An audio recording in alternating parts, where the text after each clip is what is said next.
Jane, can you tell quickly whether we have a quorum?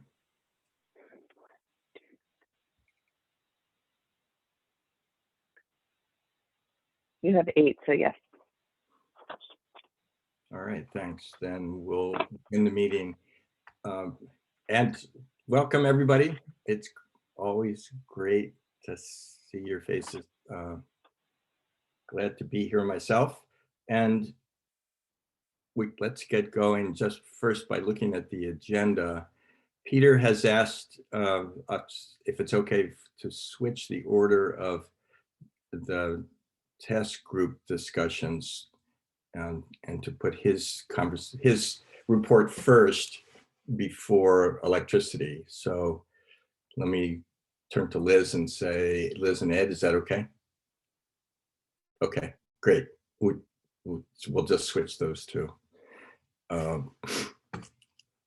And next topic is the approval of the minutes of our last meeting. And any issues with respect to those minutes?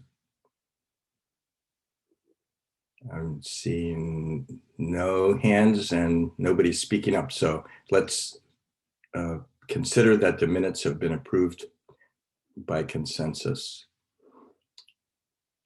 Thank you very much.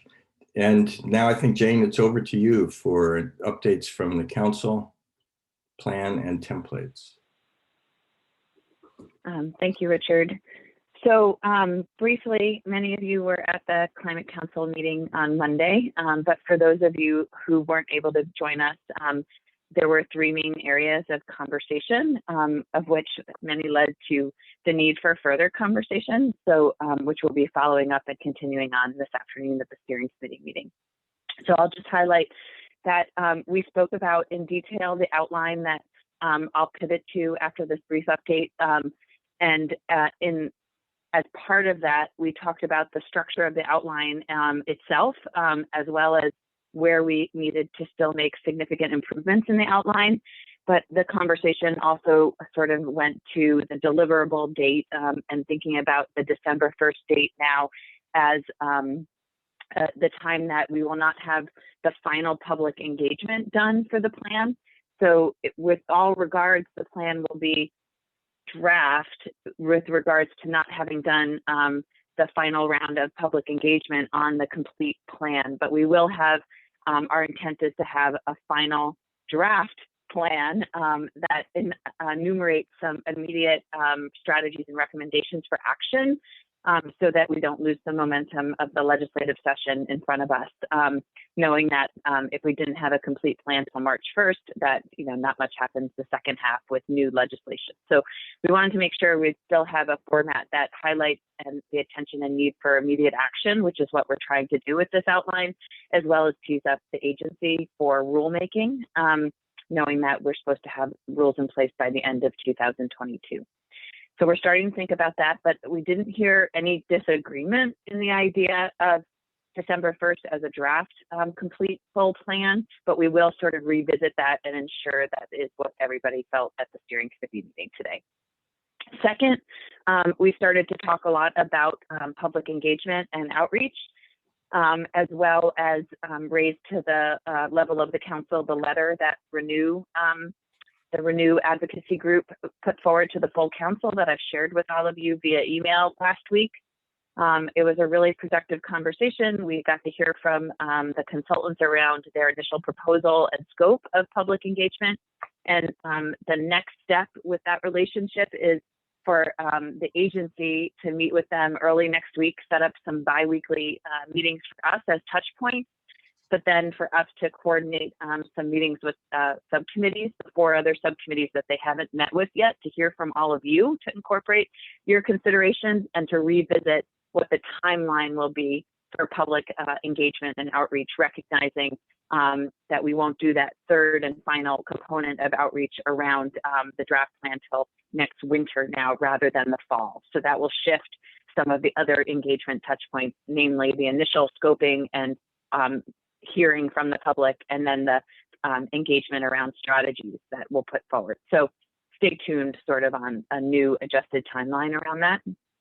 And then finally, we talked about the role of the Climate Council itself in the coming months, recognizing that the body of work is really happening here at the subcommittees now, and thinking about the role of the council versus the steering committee in service of the council in convening co-chairs on a more timely basis to ensure, well, I shouldn't say more timely, it hasn't even really happened in a concerted effort, it's been more informal to date, to touch on issues of conflict or coordination needs amongst the subcommittees in real time. And so the proposal put forward to the council was for the steering committee to handle that coordination, recognizing that all council members were invited to participate in those meetings. But then we had some, it was bifurcated around and split around whether that was the best course of action versus having the council convene on a more regular and shorter timeline. And so we're going to take that up. I've done some further outreach with co-chairs this week and had some conversations that we'll talk about with the steering committee this afternoon too, and then put forward the sort of final proposal, hopefully, after this afternoon's meeting. So I'll pause there and see if there are any questions or anybody wants to add anything that I might have mischaracterized or missed from Monday's council meeting. Jane, that was an incredibly helpful update. I think the question that will be relevant to our team based on the kind of work plan conversation we had last time is sort of when do we anticipate, developing our first slate of proposals that we were planning on having ready for the May council meeting. So it wouldn't need to be done in not this one, but our next subcommittee meeting in 2 weeks. And is there do we feel comfortable enough with that pause to push pause on that deadline without knowing precisely when it will be? I think I know I'm feeling like more time and more conversations with the public and with stakeholders would be really valuable in lots of contexts. And so I just want to see if where we think we should go there, and this is sort of not to put you on the spot, more just sort of a conversation for all of us to have. Yeah, well, I asked this of all of you, but this morning, as I was preparing with the secretary for this afternoon's steering committee meeting, we were talking about just that and about the shift of public engagement. And I know it's felt for all of you a little bit of chicken and egg around, like you want to get out there and hear from the public so that you're not perceived as sort of telling them strategies and recommendations without first hearing from them, and like a sort of iterative nature of that. And so that we will firmly hit the ground running on in the next week or two, right? So there's the proposal by Climate Access and Rise Consulting in front of us. And I see it as these three separate sort of critical phases of engagement, recognizing that they never really end, they're always going on. But the first one is this sort of reaching out to the public, letting them know about the process, hearing from them their ideas and strategies and help with framing. And what that looks like completely, I'm not 100% sure. Some of the ideas include, the roundtables, which include input from all of you on who should be present at those roundtables, and then some broader outreach and engagement around the framing of the ideas themselves to inform your work. And so the whole model of co-creation, that name, that idea is so excellent, but it only works if there's not only co-creation with the public, but there's also co-creation with the subcommittees and figuring out how we take that information, plug it back into your work and back and forth is sort of, for me, new to me. And I'm looking for guidance with the consultants next week. And of course, mindful of a lot of engagement that's about to sort of start happening with the comprehensive energy plan. There's already sort of scheduled regional efforts around that for June, and sort of thinking about how we're all working together around a common goal, recognizing that they're distinct processes, but also very intertwined in the public's mind, especially. So I think that how that ultimately affects your timeline and delivery for the next round of engagement, which is really the critical component of testing your strategies and recommendations with the public at a broad, high level, which we had framed for June. I think in order for us to stay on track and still have a complete plan by December, we're not talking about pushing that back months. We're talking about perhaps pushing that back in a few weeks is what I'm hoping, perhaps a month. But I need to hear from those consultants on when we're going to be able to complete those roundtables and get information to all of you so that you could say, we heard from the public in developing these strategies that we're now out here testing with all of you. So I'm hopeful that it's not too far, but yeah, please, Gina, speak, go for it. So Peter in the meeting the other day, I think he articulated it well, and so did Cara Pike, is that we cannot go to the public with a laundry list again. We need to ask them, in my instance, how they want transportation to look in the future. We have to ask them that question. So basically, we are on hold until we have that first round, because that round will give me a chance to hear from the public on what do you want, as opposed to what we experts think like they want. Correct? We got to put the brakes on it, and that's going to happen in the next month. You said? Yes. Answering that question. Then in June we dig more deeply, iteratively going out and talking to whoever comes out is to be an expert in our areas, to then dig into the specific recommendations. Correct? So it's really, we're really right now we're in a stasis. We can't really do much, which is weird because we have this burden on us to get it done. Yes, I feel that and see it for all of you, and I feel like there needs to be a place where there's still some constructive work happening, but like how far you go is the sort of perception, and not really only a perception, a real problem then around what you're then going out with strategies. So if anybody has any recommendations or ideas around that, this is a great time to voice them. And, we're talking, I'm hoping to get some guidance on that from expertise with Climate Access and RISE early next week, as well as CBI will be part of that conversation, knowing that we're all working together to help this. But any guidance or input that you want me to share or think about, knowing that we don't want to just sort of pause only to have it then bunched up again, right when we get that input back, and still have us have a hard time later. But there's also a recognition that the analyses that you'll need, especially for this group, are further out as well, too. I mean, we won't have the technical consultants on board, I would expect, for a month from now. Can we help frame the questions that the public will be asked to respond to? Or are they going to just? Yes. Okay, so there'll be dialogue between us and the consultants. Yes. Excellent.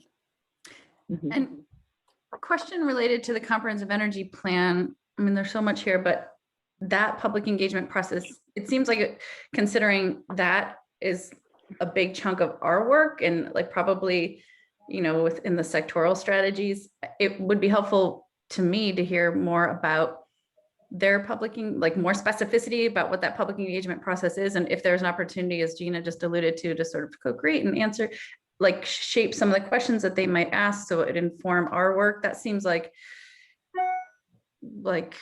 an opportunity, especially for the cross-sector team. Yeah, that makes a lot of sense. So I don't know if Ed, what you think about that, Ed? Yeah, I'll just give a very high level.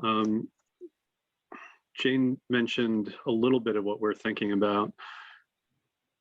For late May, probably, actually no, at this point, early June, we're expecting to have meetings with the regional planning commissions and have public meetings where the RPCs start talking about what they've done with the Act 174 planning process, and then have some discussion based on that as well. Ed Delhagen's the best person to talk to that, but so I'll just try to fill in. So that's the first step. There expects to be, so in June, we're going to start getting some feedback, but it's probably going to be primarily based on what the RPCs have already done, understand that, and a large focus on the Act 174 piece that needs to be incorporated into the next comprehensive energy plan. For further meetings, we expect to have some targeted stakeholder meetings, that would be open to the public, but more targeted towards, what's happening in the transportation sector, what's happening in the building sector, and what are different strategies, more of an invite that's open to the public as well.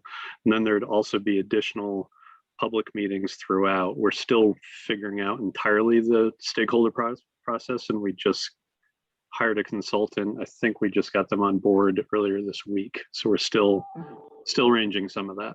I don't know if that's helpful, Joey. We're still a little bit in the early stages though. Yeah, no, I think that is helpful. I guess part of my question is, when you bring on that consultant, could we have a conversation with that consultant about considering our wheelhouses are generally aligned, if there is room in their contract to hear directly from that consultant about their plan and see if there are ways we can partner potentially? Well, yep, and just to be just to be clear, and I think Jane's going to chime in here on this anyway. So we actually have been talking with Jane, and we actually have the consultant Adamant and Accord has worked with CBI and some other folks as well. And so we're part of the scope of work for our consultant was specifically work with Climate Council stakeholder process on this. So we're very much, we have no interest in going off doing something entirely separate. The more that we can coordinate, the better. And so the idea of having our consultant come in and talk about the stakeholder process, yeah, absolutely. Very supportive of that. Yeah, I was going to mention that. And also, that TJ and Claire and Ed have been, very conscious that the Climate Council and the subcommittees of the Climate Council are sort of one of those key stakeholders in their process. So, and then I'll also just say that, I think that the comprehensive energy plan, well, I know that outreach contract is it is quite small compared to our ability to do outreach and engagement. And so I think compared to our contract, and so they're also looking to lean in and help, piggyback on outreach and engagement through our contractual services. So I think it's going to go back and forth quite a bit.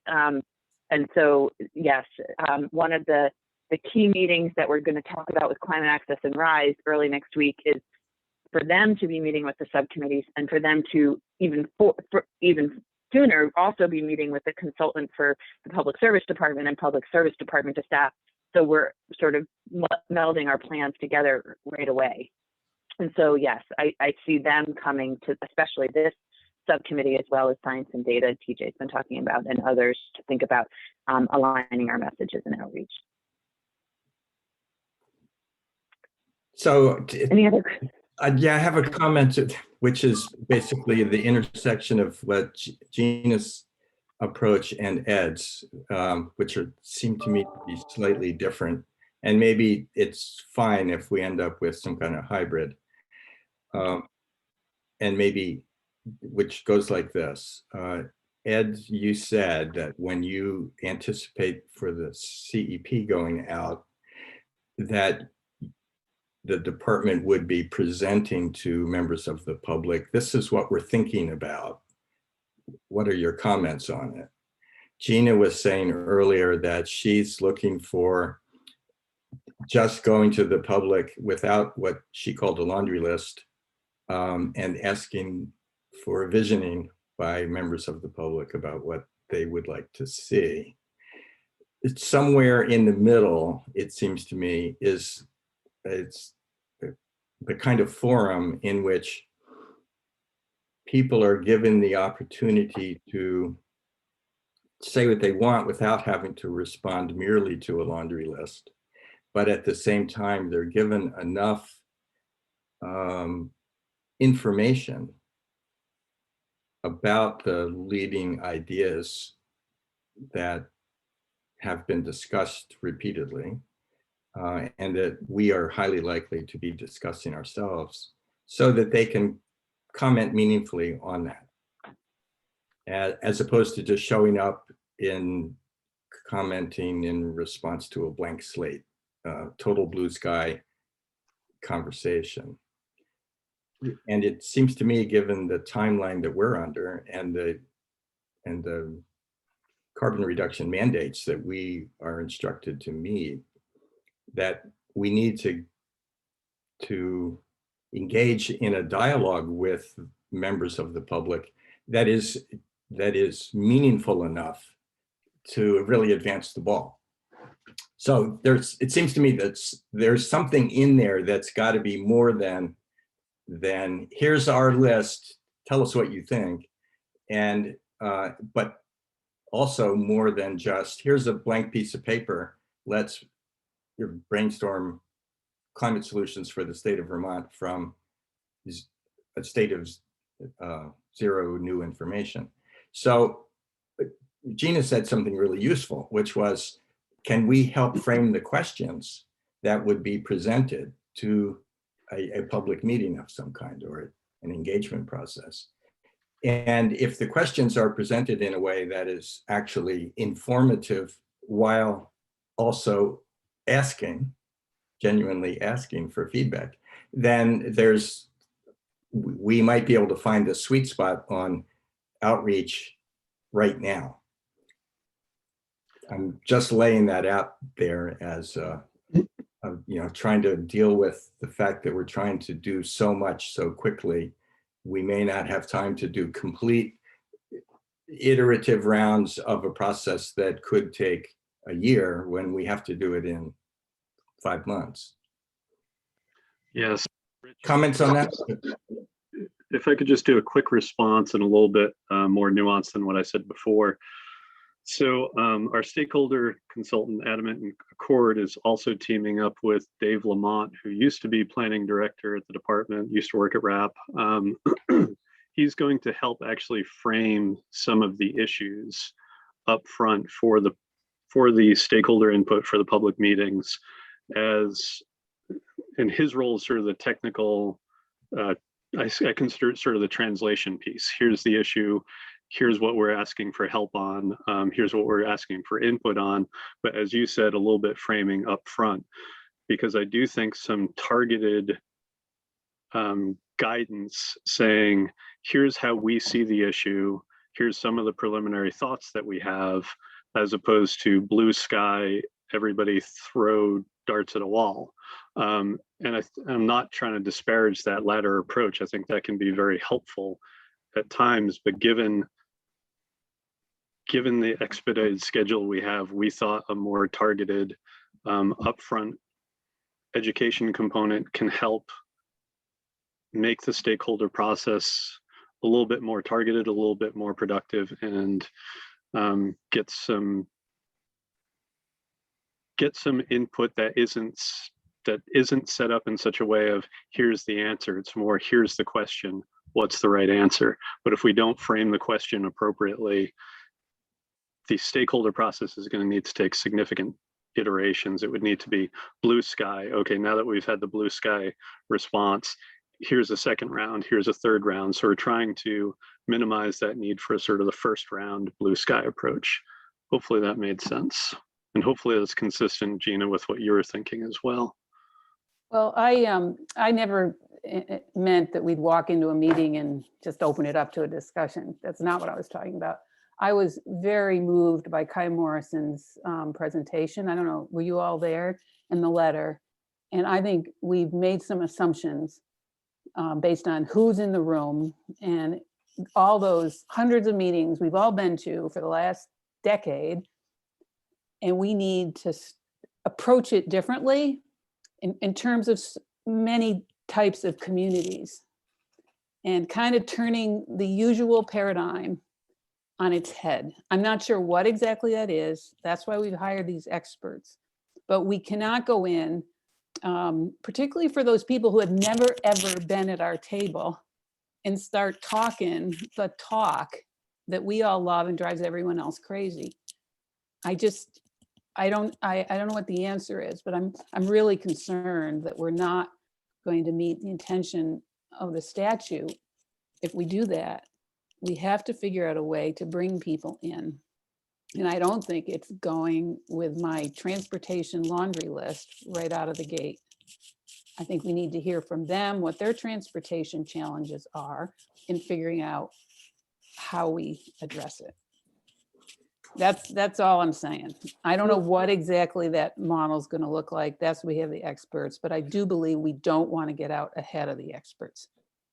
So maybe this is a conversation, if I can offer for Rich and Jane and I to have offline and talk about sort of the real relationship between the process that we want to be effective and our inputs into it, because that's really where the rubber meets the road for us, right? When do our task leads need to produce something by?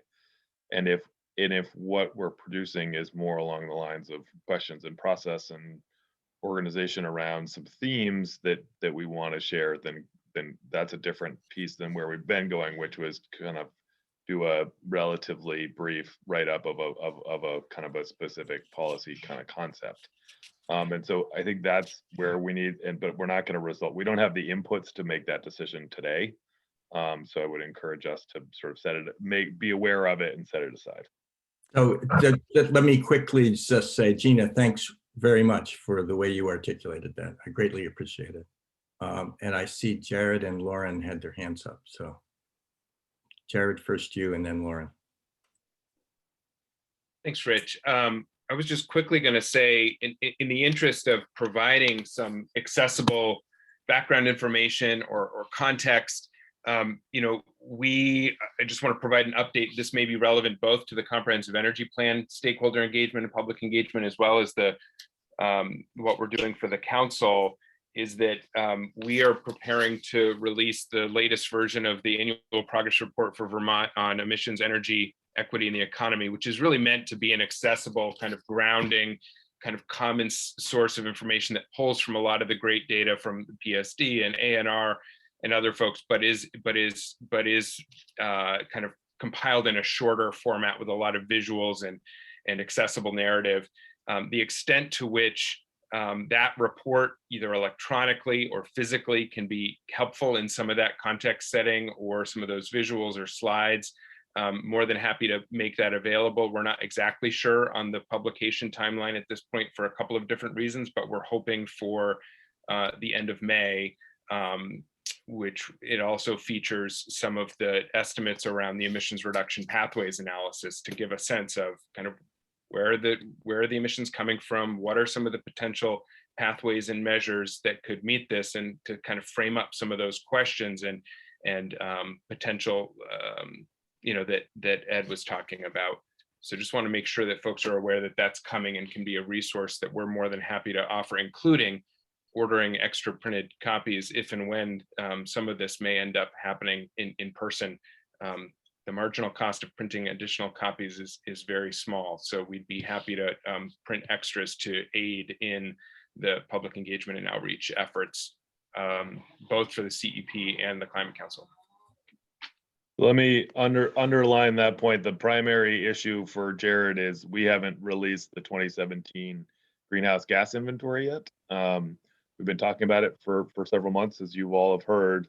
The challenge that we've faced, and the primary challenge we face, is that the way in which EPA modeled our transportation data this time around didn't seem to make sense, or the way it's come out of the model doesn't seem to make sense. And so we've made the decision to adjust how we calculate that. That's more based on fuel consumption than VMT models. And so that has changed fairly significantly the inputs to that and gone back to backdate those pieces. And so that's really what we're trying to wrap up and finish up now, so that can go out and we can have a robust conversation around what that means in terms of the transportation pieces, and so that then Jared can publish. So that's the sort of the place where we are right now. So we're working to get that as quickly as possible. Thanks, Peter. Lauren, is your hand down now? Are you okay?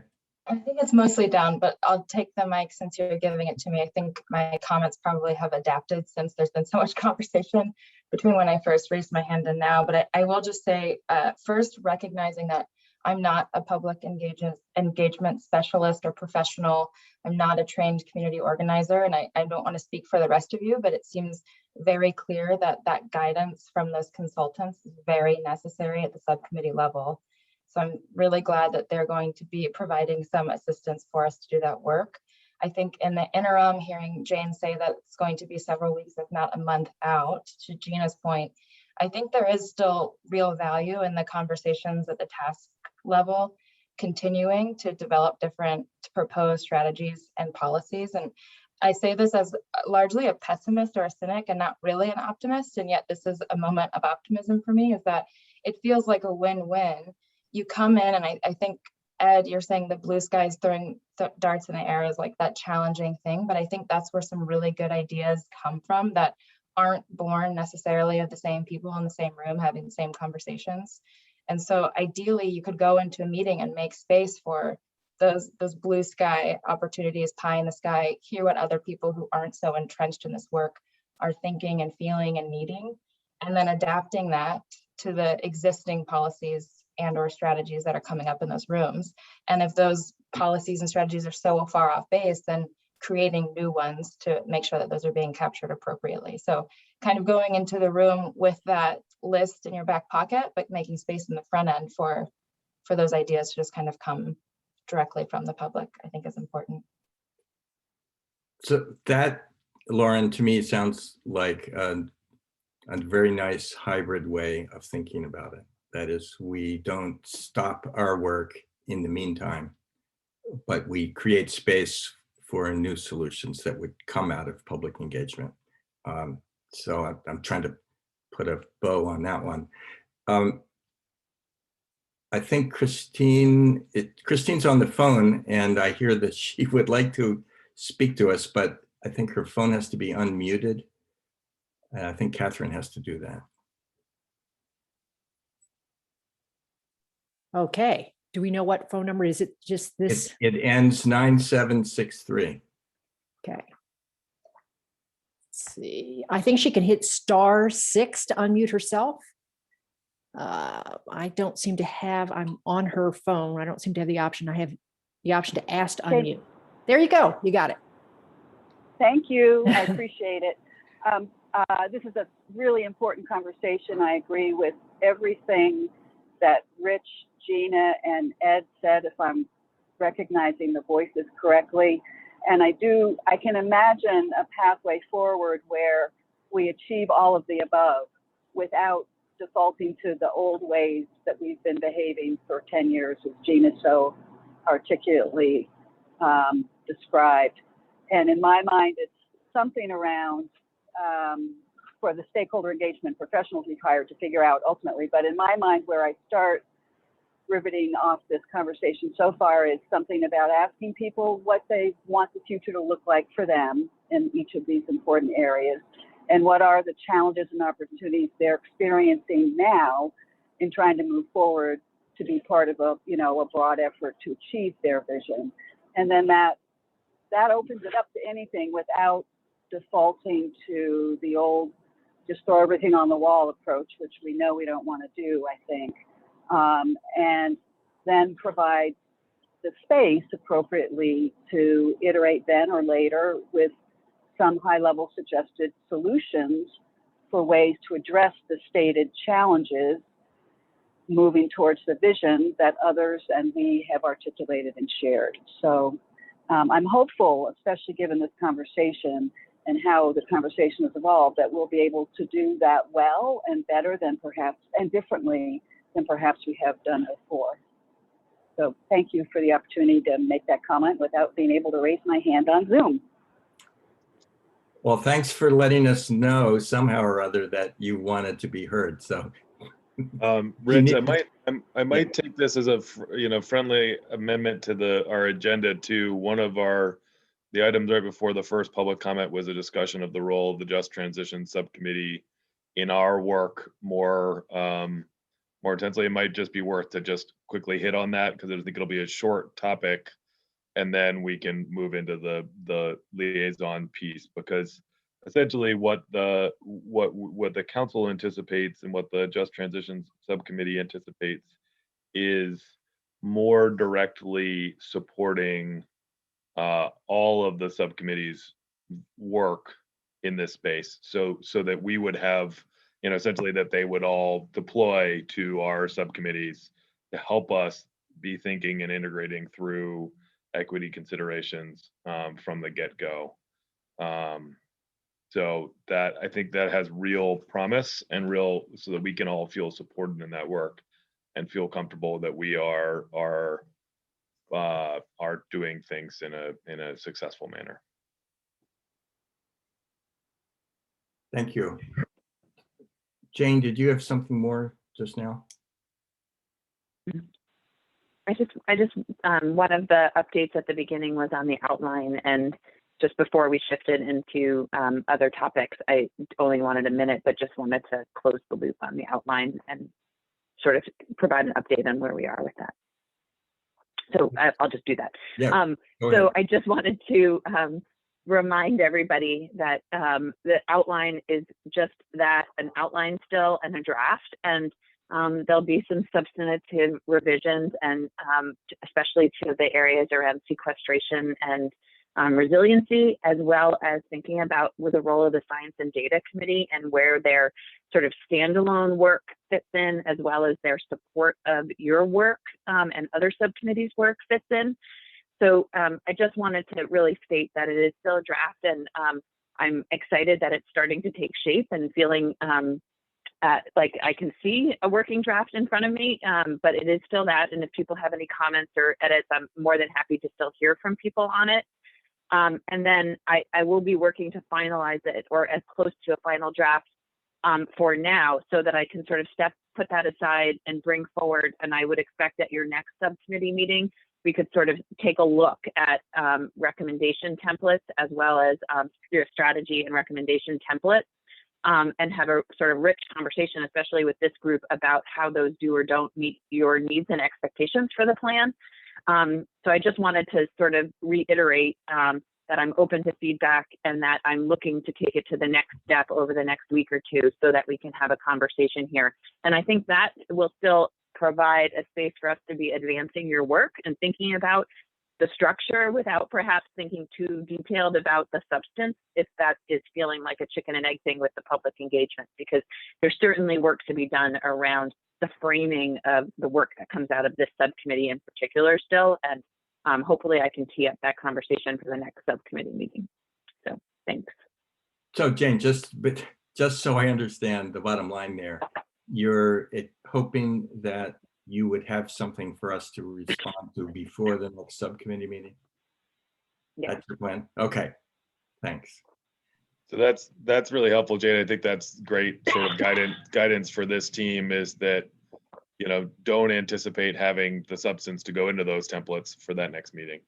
Anticipate a robust conversation around the types of information we would need to put into those templates and what those templates should look like and provide, and then we can work to fill them as we refine that. So I think that the previously discussed deadline of having those templates full by next meeting is not happening.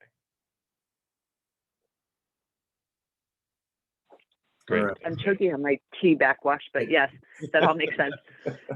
Okay, thanks. We took it out of order, but this is working well. I'd like to hear if quick reports from our liaison members.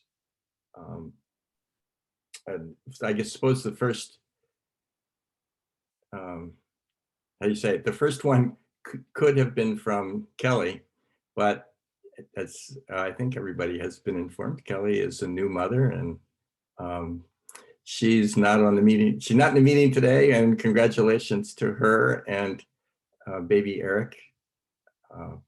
Everybody's doing well. We hear anyway. Congratulations to Kelly, and we'll miss her report right now. Jared, Science and Data. Yeah, thanks, Rich. The Science and Data Subcommittee met yesterday.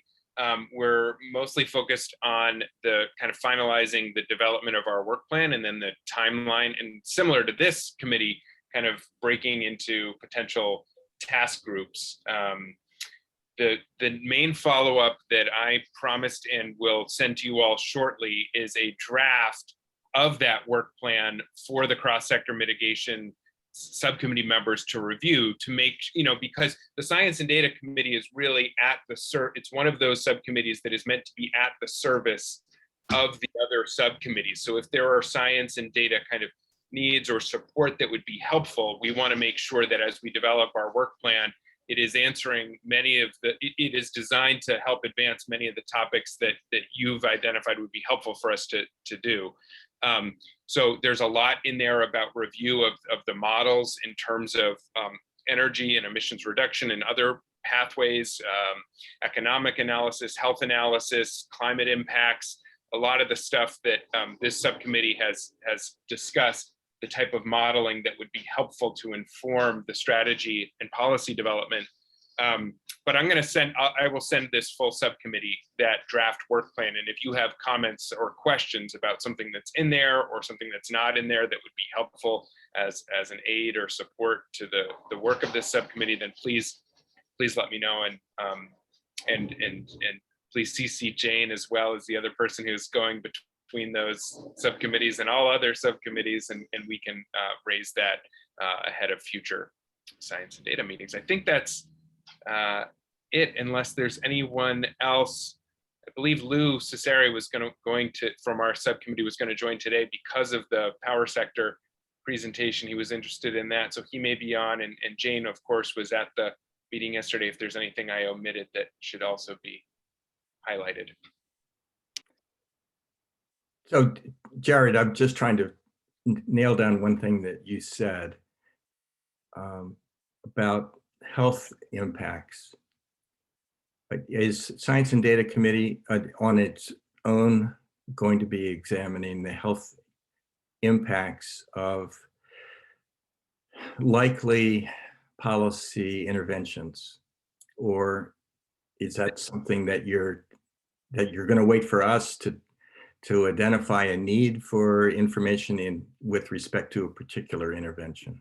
It's already been identified as one of the 7 main tasks, is to look at health impacts. It's still being framed exactly how that will be done. There was an understanding yesterday that there is a desire to understand the long-term health impacts of climate change in Vermont, in terms of what we can expect due to climate change impacts. There's also this question of what are the health impacts of our status quo with relation to potential mitigation measures we'd be looking at. So for instance, what are the health impacts of non-weatherized homes? What are the respiratory impacts of all of our fossil fuel use? And being able to compare the kind of pre and post kind of, health effects of moving from one, system to another on these sectors. And those are different types of health effects that I think there's an interest in understanding and estimating as we go forward. Thank you. So I guess I would ask each of the task groups here to start thinking about the types of data or research summaries that would be helpful in the design of mitigation policies, and that would be helpful in assessing the overall costs and benefits of different kinds of mitigations. So it's just something, it's kind of, I think we need to do it in dialogue with science and data in order to even, I suspect you have a really good idea, and you just gave 2 good examples of this, Jared, a really good idea about why we would care about such information. And, but it should be kind of in our heads as we go along to keep coming up with those questions.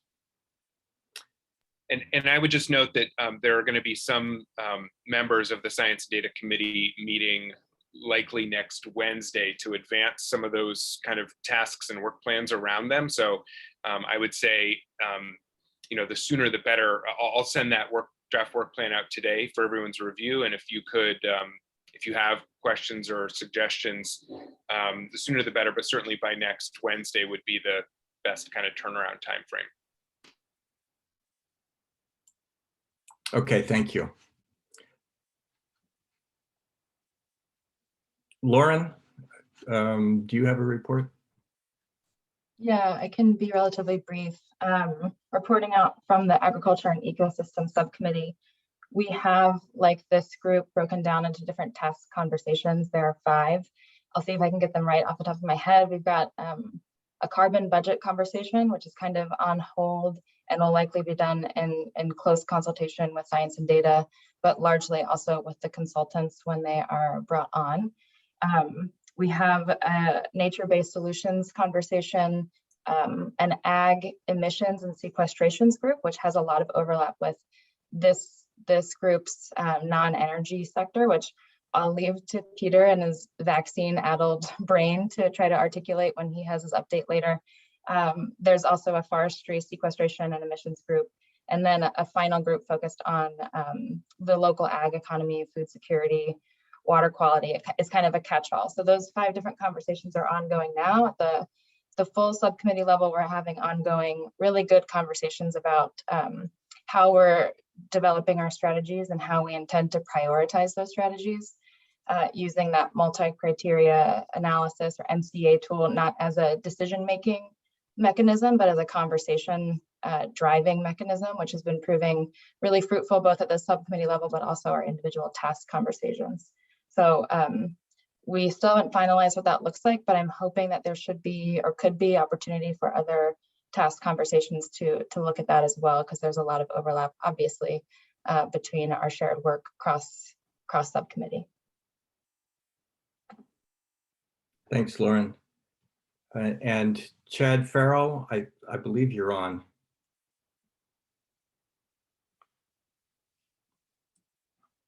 Are you muted? Yes, I was muted.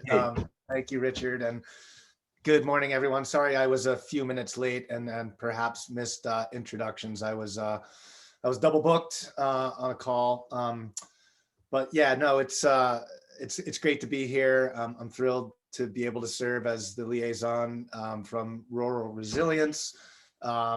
We've been, it sounds like other subcommittees, largely focused on our charges, our work plan development. I would say primary focus over the last couple meetings, we meet every Friday, early afternoon for 90 minutes, is establishing the framework of our inventorying efforts up front. So that work is continuing. And I think, other than that, yeah, we're just working on trying to flush out our work plan, and we'll look forward to continuing to provide additional updates on a bi-weekly basis to this particular subcommittee. So thanks for having me. I'm looking forward to working with you all. Well, welcome. That's great. And Jane, I believe you just sent a note that Chris Campany is going to be joining from Just Transitions. Is that right? Yeah, he sent me a note that he was in another meeting and hoping to be on shortly. So, okay. But yes, he'll be sitting in while Kelly's away, but also because he's interested in this work too. So he's going to try to make meetings as well. All right. Thanks very much. Look forward to that. Is any other liaison reports? I think I've got everybody. Okay, thanks very much. Can I just Zoe, ask a question? I feel like it would be helpful to me if, cross-sector mitigation, we don't have a work plan or a planning template. I would love to see others. And I wonder about the utility in us crafting something simple, potentially. Can you share those work plans that others are working from? And is there a utility in us having something similar, knowing that we're drinking from a fire hose and there's a lot of work to be done, but would it be helpful? Seems like maybe. Johanna, I can certainly share the latest and greatest. We might benefit from waiting until we get through tomorrow's meeting, but I'd be happy to share the rural resilience work plan. Yeah. Yeah, and I know Jared's planning on sending the science and data one around. They're all slightly different yet very similar for the 4 other subcommittees. The tact that they've taken with work planning, I think the science and data one in particular would be interesting for you all to look at just because the overlap with the work. So yes, I think that's a good suggestion, Joey, and I'm happy to pull all 4 together for the other subcommittees for you to look at myself, so you have all 4, or we can just work off those 2. But either way, happy to share them. Thank you, Jane. And Joey, it's a good suggestion. And as usual, when you make a good suggestion, let me suggest back that I would be happy to sit down with you, look at the other 4, and maybe we could come up with something to suggest to the committee for conversation next time, or as soon as we can do it. That would be great.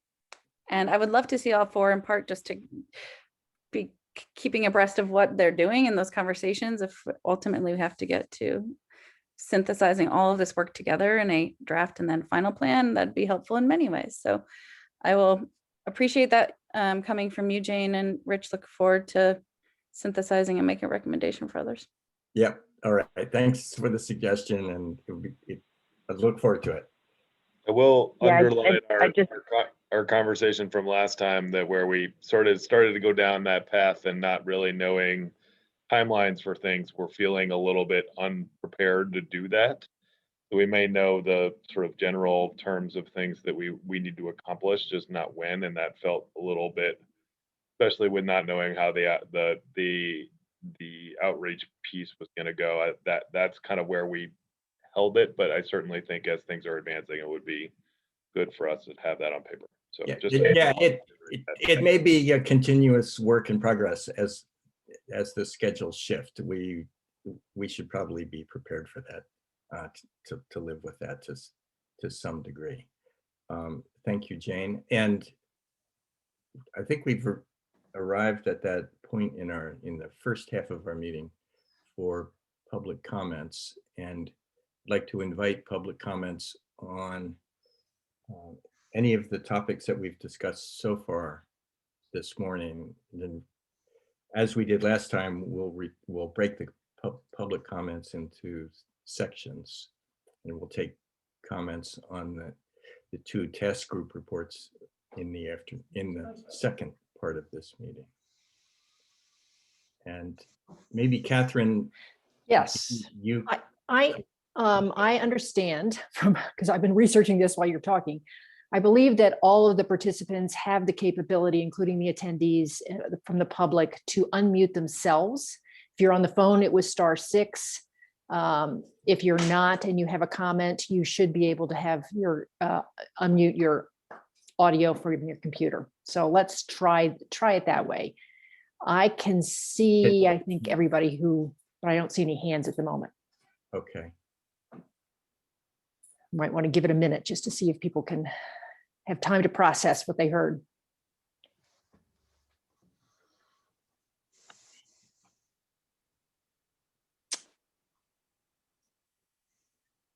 I'm not seeing any hands or hearing comments. From a familiar echo of George Gross's microphone, I think we may have somebody who would like to make a comment. Yes, I see he is unmuted. Now he's muted. There, he's unmuted. Okay, go ahead, George. That's one way to raise your hand. I can't find the raise hand thing on Zoom all the time. Can you show up? There we go. Hi. Just a short observation in regards to your public engagement. It seems likely that many of the things you might speak to the public about as, shall we say, things in your tool chest that you plan to use are great in the generic sense, but probably when you approach a particular audience in a region or municipality, need to be perhaps tuned up prior to your arrival at the meeting as how would you map these types of solutions to your local region or municipality. Having looked at that as a town planner here in Shoreham, I kept asking myself this question: how would this possibly work here in this town? And you know, the public engagement process for that would probably get you a lot more value in the conversation than something that's more statewide and broadly or abstractly talked about. There you go.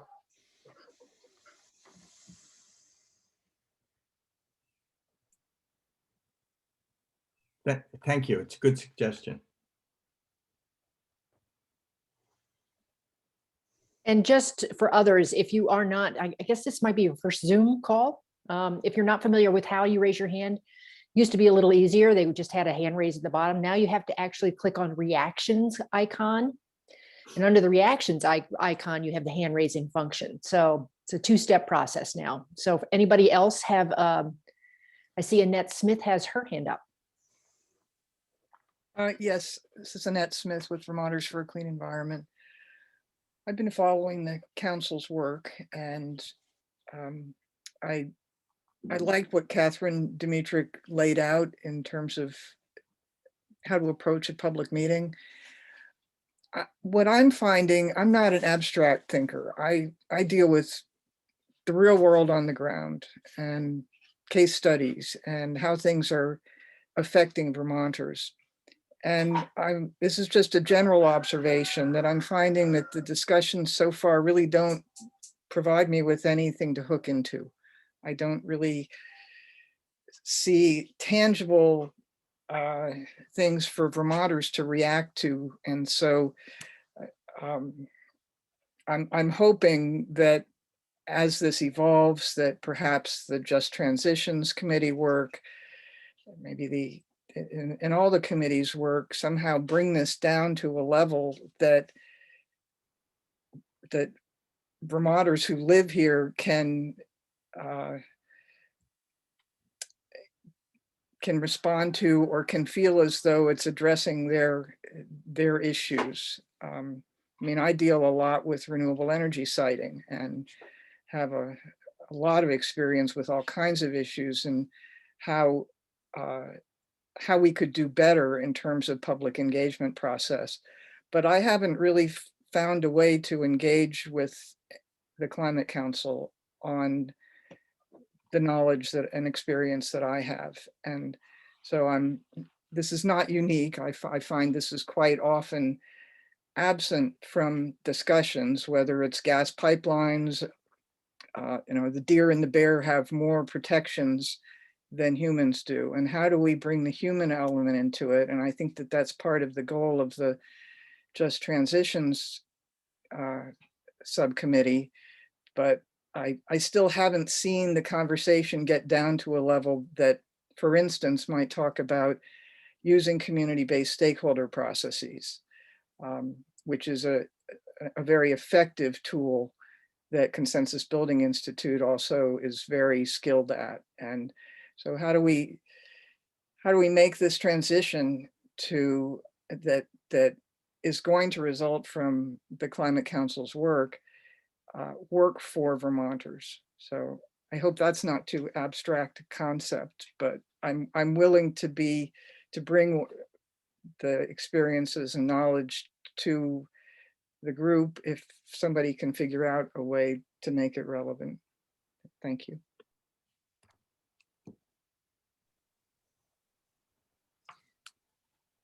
I wonder if any of the task leaders, want to react to that. I know you all have been working on some options and trying to get some information out to the public, but it sounds like not to the level of detail that Annette is looking for. From my perspective, and Annette, thank you for flagging those issues. I think you've sort of heard that in the crux of our conversation earlier, where it's a hard path to find precisely the right level of information provision in advance of outreach and how we go about those processes. I think the idea that people want that, we all want something to be able to say, okay, what do you actually mean here? What is this thing that you're talking about, and react to it, comes from a place of having been engaged enough to know what the background is. And I think where certainly in the work that we've done over the years on on climate feels like oftentimes we assume a certain level of knowledge and engagement that isn't there yet. And so stepping back and allowing the just transitions and our consultants help us define what some of that sort of initial engagement looks like will help us be more successful in the long run than we will if we just sort of try to do the business as usual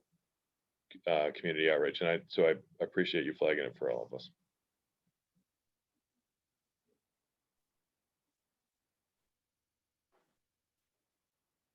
Any other comments from folks? And that I would just echo what Peter just said. I think you are making a good point. And we are, as you could tell from the conversation all morning, we've been trying to figure out what's the right path for genuine engagement to help people understand the options available to Vermont in a realistic way. And it's hard to, and I'm thinking, frankly, in a COVID world, it's even harder. It's, I would like myself to be able to just go to various Vermont communities and sit down with people and have this conversation. Yes, I will offer that this current climate of how we're having to operate is a huge challenge to community engagement. And in my work, what I'm finding is that people are extremely stressed, and it doesn't take much to ignite something.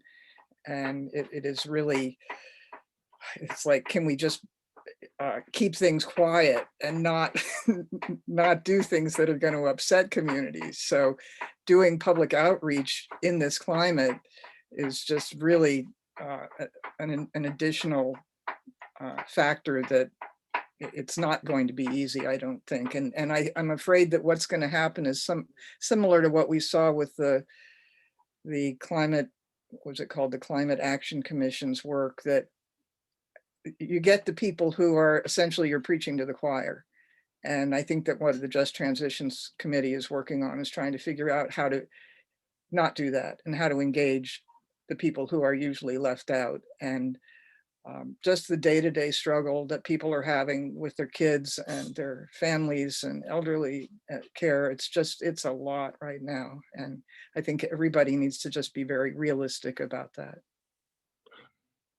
I would want to say thank you, Annette, for driving home what we all know we need. I think for transportation, it's particularly important because transportation is so critical to everyone's lives every day.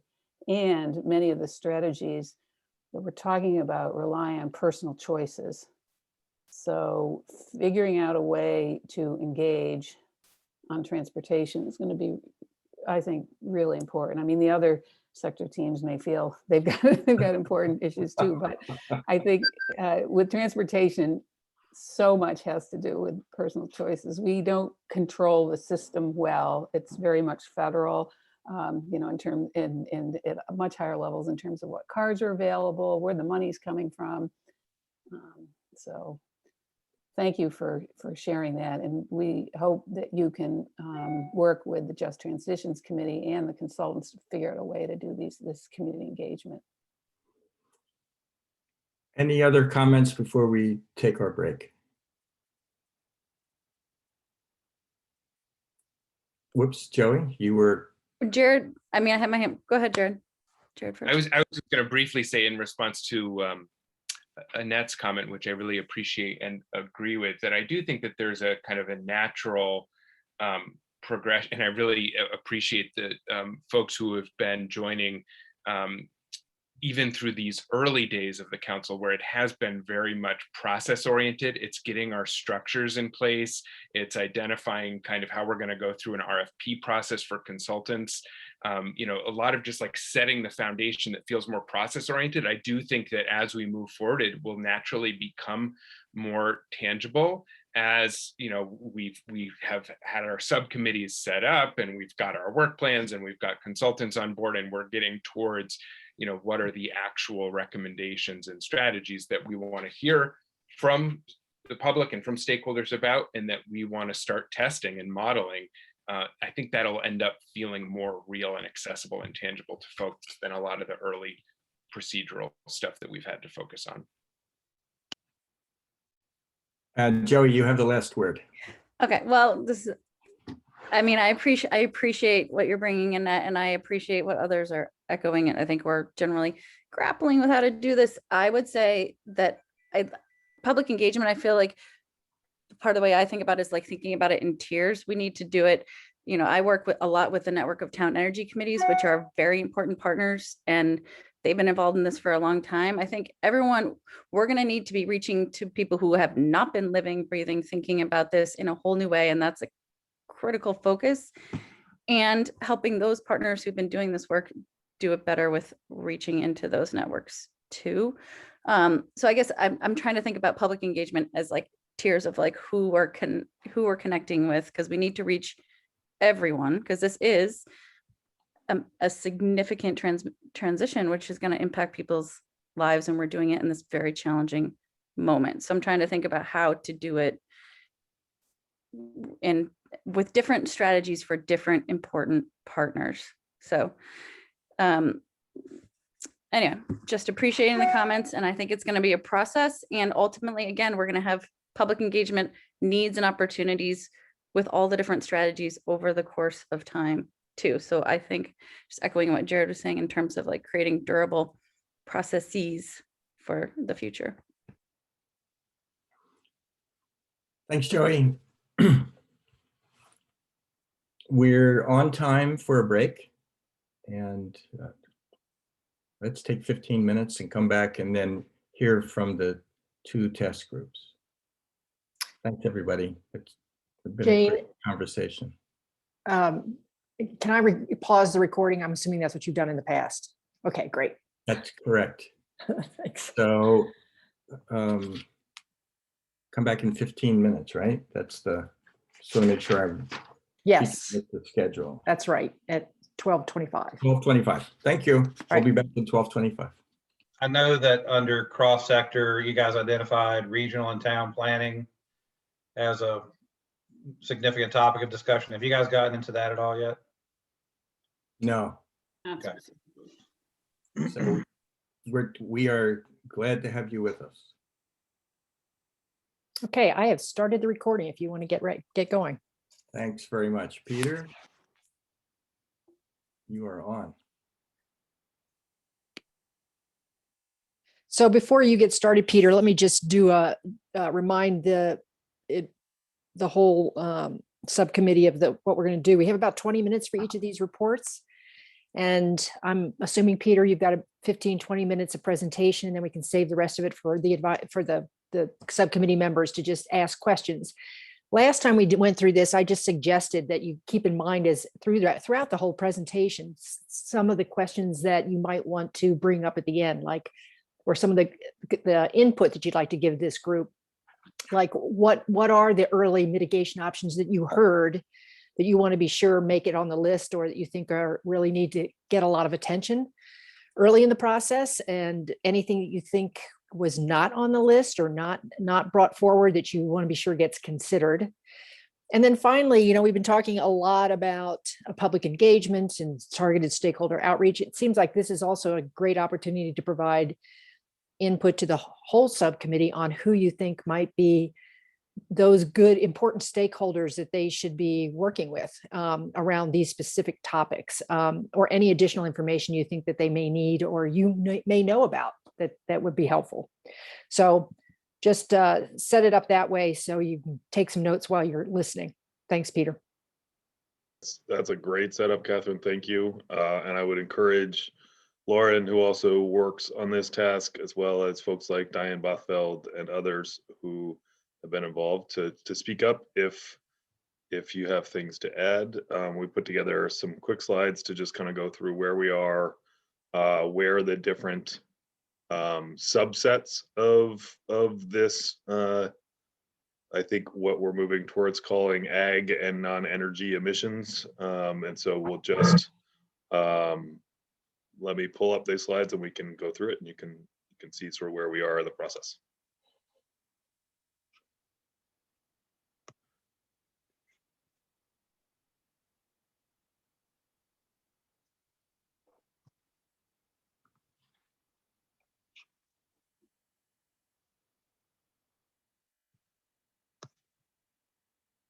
All right. Everybody, can I get a nodding head from somebody that you can see slides? Awesome.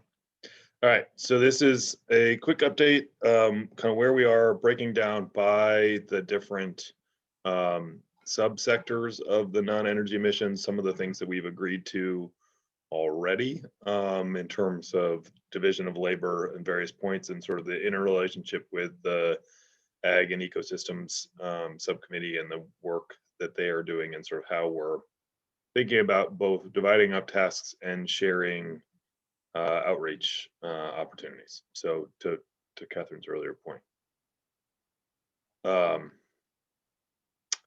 So these are the main topics we want to hit today. Sort of where are the emissions coming from? The previous agreement we'd reached around agreement with the buildings task about who would handle natural gas emissions from, or methane emissions from our transmission and distribution system for our natural gas system, and then the partnership we've talked about with Ag and Ecosystems, and then kind of built into all of these things, sort of where we see some promising reduction pathways. And the final piece that I would add is there's a lot of opportunity for question through this process, primarily in light of one of our overarching principles, which is emissions reductions from each sector at the sort of scale of their contribution, and how we want to think through that. The way the math has been working in my brain, and I would open to conversation, is that if we took each line individually, right? So if we take the industrial emissions line and we trace that from 1990 to 2005 and to where we are presently, where would we need to go on that line to hit our emissions reductions goals? And so that might not be the way everybody else is thinking about it, but that gives me some guideposts to sort of see how we're doing relative to where we've been aiming. So just keep that in your head as we go through. I have taken the luxury of including the 2017 emissions data from the soon to be released inventory to kind of get a sense of where we are as a whole. And obviously we have some 2018 and 2019 data that is less, that we have less confidence in, that can indicate where we're going, and we can talk through that when we have the inventory. I'm hoping maybe with the next subcommittee, that meeting, that could be a topic we go through the inventory, the new inventory, in more detail. I'll also mention that this is sort of our least mature of the various emissions reduction pathways. Most of the energy to date, and I use that only slightly tongue-in-cheek, has been in the electricity sector, transportation, and building energy use. But we have significant overall emissions from these non-energy, these ag and non-energy emissions sectors that account for roughly 20% of our overall emissions. So I'm keeping this in there just for everybody to keep track of.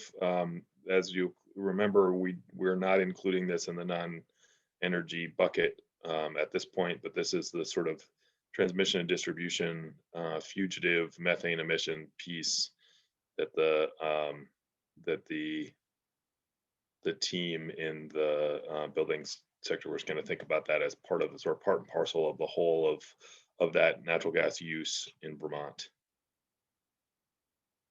Right, and then flipping over to industrial processes. This one is really interesting. There are two primary sources of emissions that we're seeing in this space. The first is what are known as ozone depleting substitutes.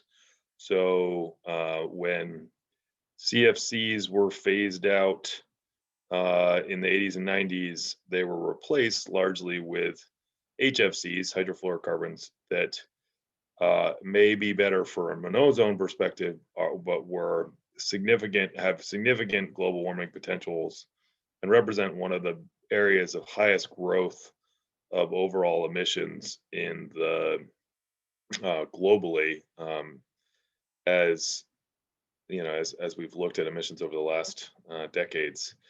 As you'll see, there were no emissions from those ODS substitutes in 1990, and they have significantly grown since then. And so it's a kind of a math question, right? How do you get to 40% of zero? But so that's sort of a guidepost for us to be thinking about as we're doing our overall work as to how we contemplate emissions as a whole, and where we sort of take a little bit more in one place and give a little bit more in others, just to be thinking through. One of the key pieces that's been at play so far is that we have just implemented a phase down of HFC usage. It is mostly prospective, so it does not address some of the existing refrigeration and other activities, which both California and New York have taken on as part of their climate work. And it's an area where we may want to be thinking, but it's a relatively early stage in that process. And the other primary source of emissions is the use in our semiconductor manufacturing industry of various high global warming potential chemicals, and those are that's comes from a single source. It comes from Global Foundries. We are working through with them to sort of better understand the data that we have from them. In part, the transition from IBM to Global Foundries makes some of that sort of, we're not exactly sure what some of that data means, but as you can see, there was a ramp up to the early 2000s, and then there's actually a pretty significant phase out over time from 2000 to 2010 of emissions, and they have been continuing to work and setting internal targets to work to reduce those pieces, as well as working as an industry as a whole. But it's one of the few places where we have a sort of single point source of emissions that presents a sort of a mixed picture for a 2025 goal, which is based on that 2005 baseline year. They've sufficiently met their emissions reductions for their sort of share of the overall load, but there is more to be done as a whole if we're talking 1990 levels. So pieces to be aware of as we work through this. And then the waste management sector is an interesting one, right? So that we break this down into solid waste and into emissions from our wastewater treatment plants, which have been relatively constant since 1990, whereas our solid waste has had significant reductions to the point where this sector as a whole has met both its 2025 and its 2030 emissions reductions goals. And so do we prioritize work within the subsector to see if there are opportunities in the wastewater sector, or do we collectively prioritize other efforts? That's a sort of open question for the subcommittee to ponder. And then speaking of, then moving on to agriculture, this is one where there's really a great opportunity for collaboration between the Ag and Ecosystems Subcommittee. Agriculture represents about 11%, I believe, of our overall emissions. And what the first step that we're doing now is between the Agency of Agriculture and the DEC, which does the inventory analysis, is we are looking at sort of what are the assumptions that are built into those calculations, and are there management practices that can be used to produce better results, and have, as we've done, low till or no till cropping and other things and other practices on farms, what's the impact of that been, and is it reflected in the data that we get from the EPA modeling tool? So that's kind of where that there's sort of that where that stands. One of the things that we asked or that we agreed upon with the Ag and Ecosystems Subcommittee, I think is a good one, and Lauren, and feel free to weigh in, is the sort of concept around they have tasks that are around building carbon budgets and looking at sequestration opportunities and trying to determine which things should be priorities. And we have specific explicit directions to come up with emissions reductions. And so from my perspective, and I think we've all agreed to this, is we're all going to do our homework and look at what emissions reductions opportunities there are in the ag sector on our side of the ledger, and then what sequestration and other opportunities there are on the Ag and Ecosystems Subcommittee side of the ledger, and then bring that as a conversation to the full council to determine sort of how, as part of the plan, the council sees that being prioritized. I think that's a good path for us to look at. Also, when we think about outreach, as we consistently hear, community groups who are hoping to engage with us need a more holistic engagement strategy from us, so that we're not just sort of asking them one question and then asking them another question. So we're partnering with the Ag Ecosystem Services Subcommittee, their task within to do that outreach, to do that sort of public engagement, stakeholder engagement process, so that we're all asking the same questions at the same time, and we can get that engagement at once. So that's just beginning, and it's definitely a complicated one, and one that is going to involve a fair amount of work from contracted entities. So I don't presume that we're going to have full resolution, just because we first need to do the evaluation in terms of what management practices will do to our emissions, what we know about emissions now, and inputting those in if they are not already, and sort of working through that piece. And then we need to sort of dig in deeper. So lots on the ag space that is really interesting and interesting to dig into for sure. But as you can see, most of the emissions come from either enteric fermentation, so burps and farts of cows generally, or manure management. The other area where there may be significant opportunity for emissions reductions as part of our management practices is in the agricultural soils, and whether or not there's enough in that space to make significant progress. Because as we've seen steady but not necessarily huge increases in ag emissions over time. So lots to, at least in the way we're currently factoring ag emissions. So lots to talk through. That is the end of my presentation, and I'm happy to have a conversation. Yeah, so let's open it up to the subcommittee members, and again, thinking about some of those questions we posed at the top. What would you like to see really focused on? What information might you have that you could help inform some of the options? What additional sectors or areas of focus would you like to see them work on? And what target stakeholders should they be thinking about? So let me see what I see here. And again, just a reminder, your hand raising now is under reaction. So if you use your hand raising, it's a lot easier for me to see who wants to talk. I see Jared and Rich both have their hands up. So Rich, I'll give you the co-chair's privilege to go first. Thanks, Peter, for the data. I have two questions related to the data. I assume you're using some chosen multipliers for methane emissions and how you are translating them into tons. And similarly for the ozone depleting replacements.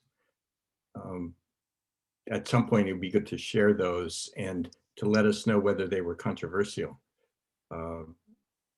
Than the multipliers that you've chosen, let's put it that way, since that's part of our, and maybe that's a science and data question that got resolved already somewhere else. But that was the first question. Second question is, are the ag emission data that you showed us net? Is sequestration included at all in those? Is it baked in, or is it something that would have to be added if we were to choose to value sequestration in some way? So good question. So the first question about what global warming potential factor are we using and what on what time scale, which is a huge component.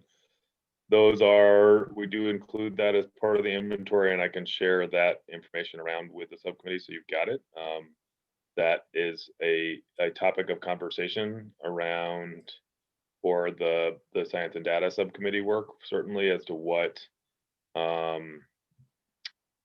where those, sort of how, what time scale we put on the global warming potential of a certain gas matters in terms of how much of a challenge we see it being. So we've typically followed, a fairly traditional path, but there are states that have started to look at shorter length global warming potentials that may impact policy decisions that we make. So let me share around what we're doing, and we'll go from there. What about the net question? So the net question is, those are all gross emissions from the agriculture. Okay. We are just sort of getting our brains around what the impacts of various on-farm practices are in terms of what it's doing in terms of sequestering carbon in the soil, and how long-lived that is, as a sort of constant practice is only as good as the length of time that it's maintained. And so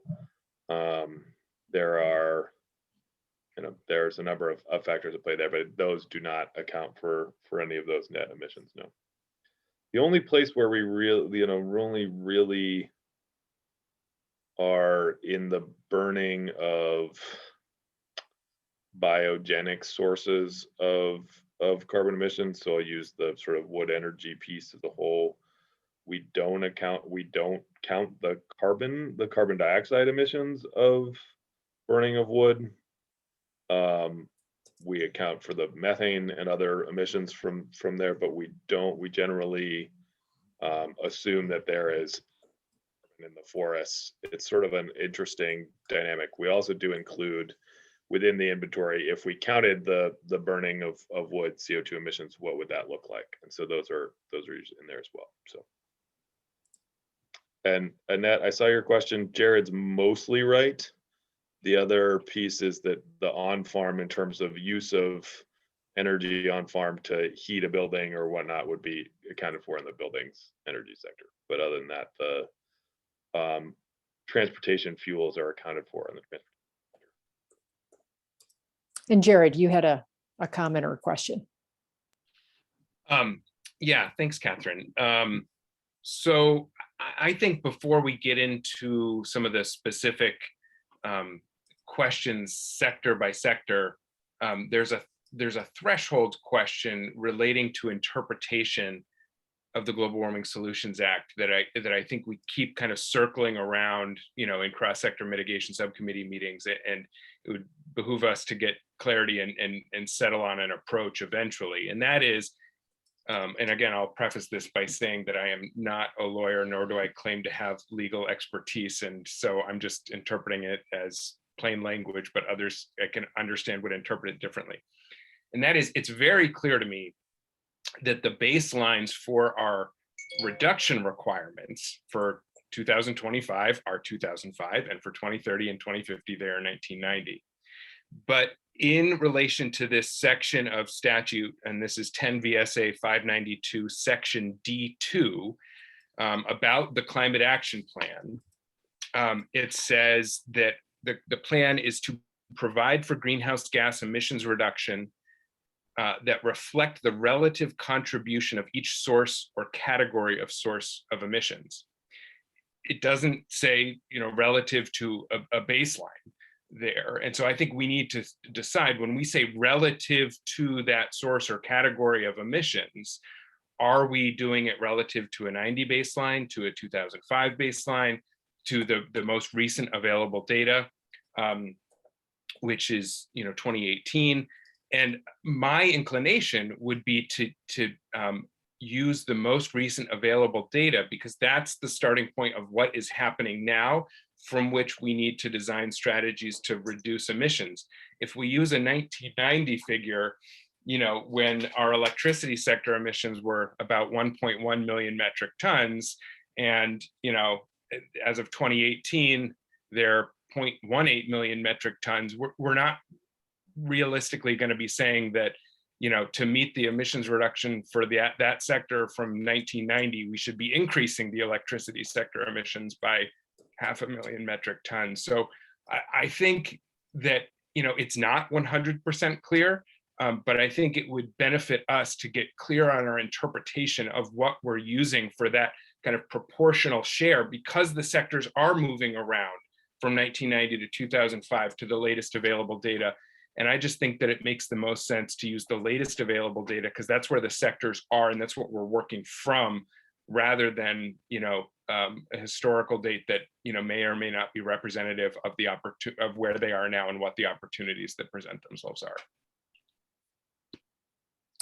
So, Jared, that's great. We've had a little bit of this discussion. My further sort of question for the group is that if we take that sort of most recent data perspective and say how much of a percentage of our emissions are from each of these sectors, is it your perspective that we are reducing from there? Or I guess it's hard for me to figure out, how do we judge success from an individual sector if we're not looking back at their historic trajectory?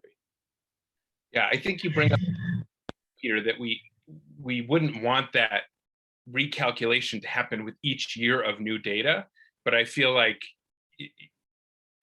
because there could be substantial changes from year to year, but I feel like there may be a kind of elegant solution in choosing 2018 as the baseline, at least for 2025 in the first requirement, because it's the nearest available that we have accurate data, and it's a better representation of where the sectors are, now than the 2005 or 1990 data.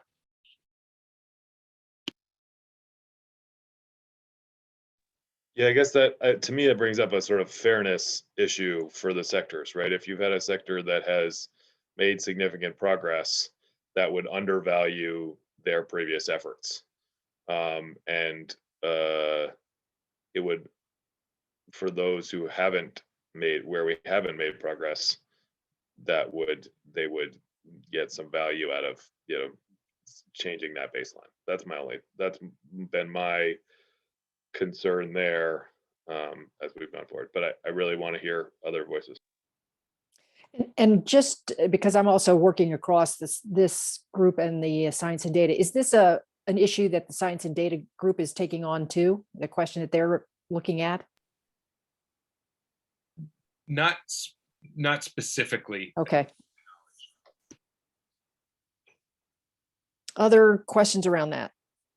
Rich, your hand is back up. Yeah, I want to respond to Jared in the same vein as Peter did.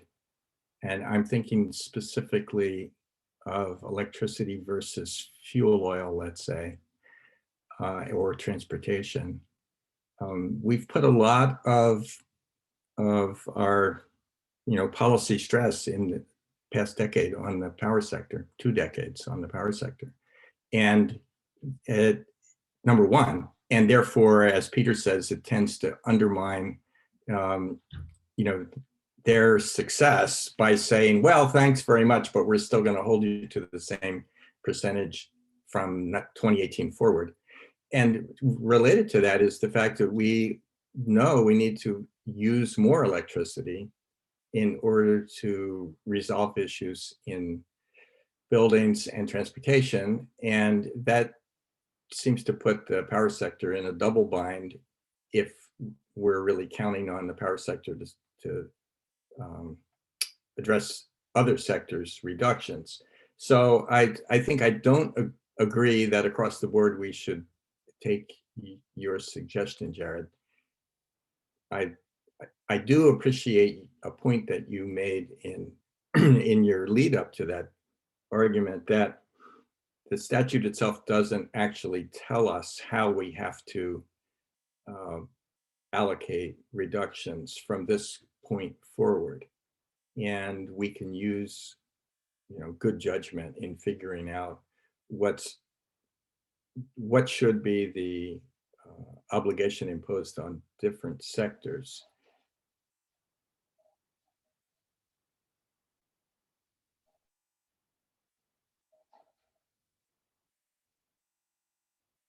That's it. I think, when, Peter pointed out that that in landfill gases, we've made significant progress, for example. In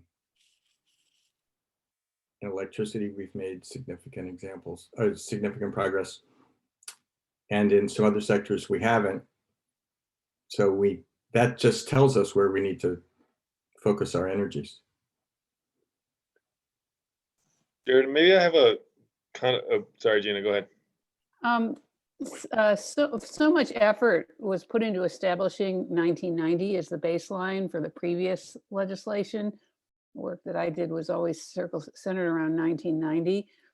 And I guess the question is a practical one. Can you not take that data in those data sets and continue on, and you have to find whole new data sets, and then we've got to do all this calculating and figuring out in order to project forward?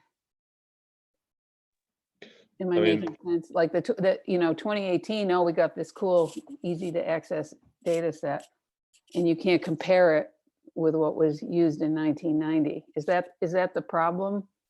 No, not well, all of our data looks back to 1990. It's not, we have more fidelity as we, in comfort with it, the more recent it is, but certainly the initial work that was done in 2007 to estimate our emissions back to 1990 and project it out built the current framework for how we estimate those emissions. So we have data we're comfortable with. I'd like to hear from Jared why it's hard, why we need to go to 2018.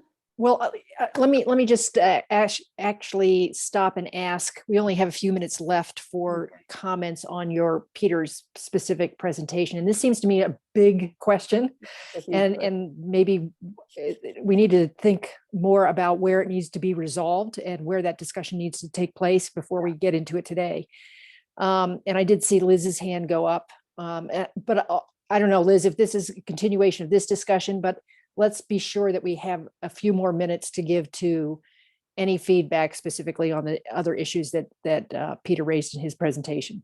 Yeah, I can pass. I see that Jared put in the comments something I was going to say, which is I've been a little flummoxed by the concern over this issue in general, because it feels to me that one way or the other, we have two things to do. And like when it comes to the electricity sector, I see in the chat, Jared got what I was about to say, which is I think either way, that particular sector's progress, gets both recognized, I guess, as well as used as the way to build further decarbonization. And it's not a particular concern, at least from where I sit, which we use with regard to the electric sector, because I think either way, that sector's progress is evident.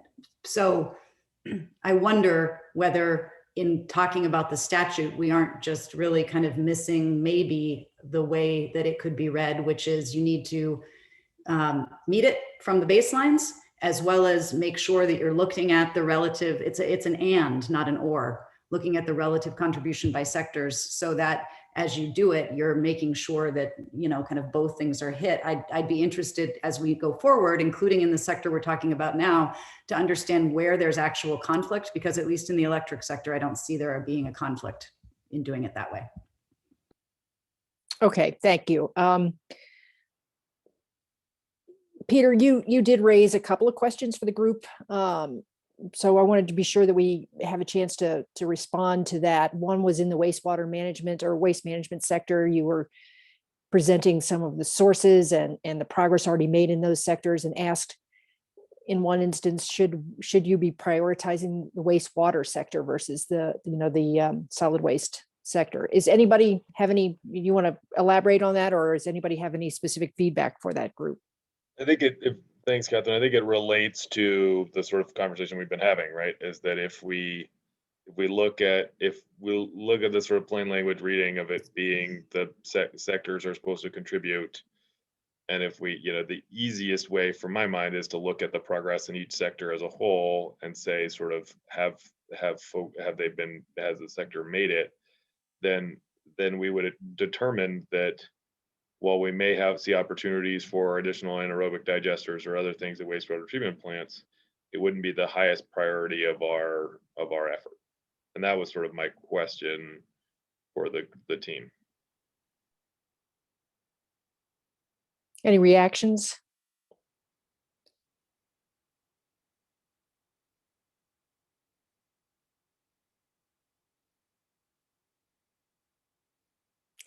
All right, well, before we move on to the energy related, I'll give this one more minute to anything else, Peter, that you specifically want to draw attention to before we close this out. It does look like Rich has his hand up. Oh, sorry, Rich. Well, perhaps this is an obvious comment, but I suspect at some point that cost effectiveness is going to enter the picture here.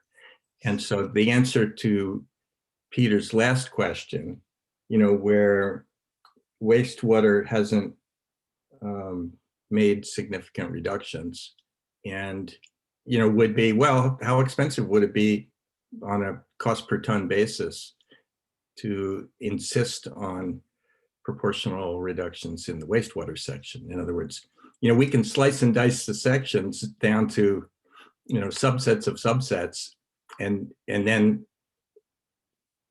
make decisions that would be kind of silly in retrospect or overly cost effective if we require every tiny subsection to meet its goals or to meet the statutory goals. So the answer to your question, Peter, is, well, tell me what it costs and then we'll have a conversation. And, compared to other things. And so that's one point. The other point, I was just going to state the obvious, that global foundries has to be a topic of conversation. And that has to be treated, I think, incredibly sensitively because of the importance of that industry to the state. And we have to see what's really possible to be done there. This is not new for dealing with those facilities. Yep, thanks, Rich. And that's why we reached out, and Global Foundries just was more than willing to sit down and start having a conversation around kind of what their baseline of activity is now and the goals that they've set for themselves internally and where they are in the progress meeting that. I think we have some more work to do in that space, but absolutely they're a significant contributor. I'm seeing some comments pop up from some public attendees, and just wanted to make sure you understood we are gonna have some time at the end too for some additional public comments on this topic, but wanted to move. Looks like maybe we move on to the energy related subgroup. And I'm gonna take this opportunity to say thank you all, and I will see you at our next meeting. Feel better. Thank you.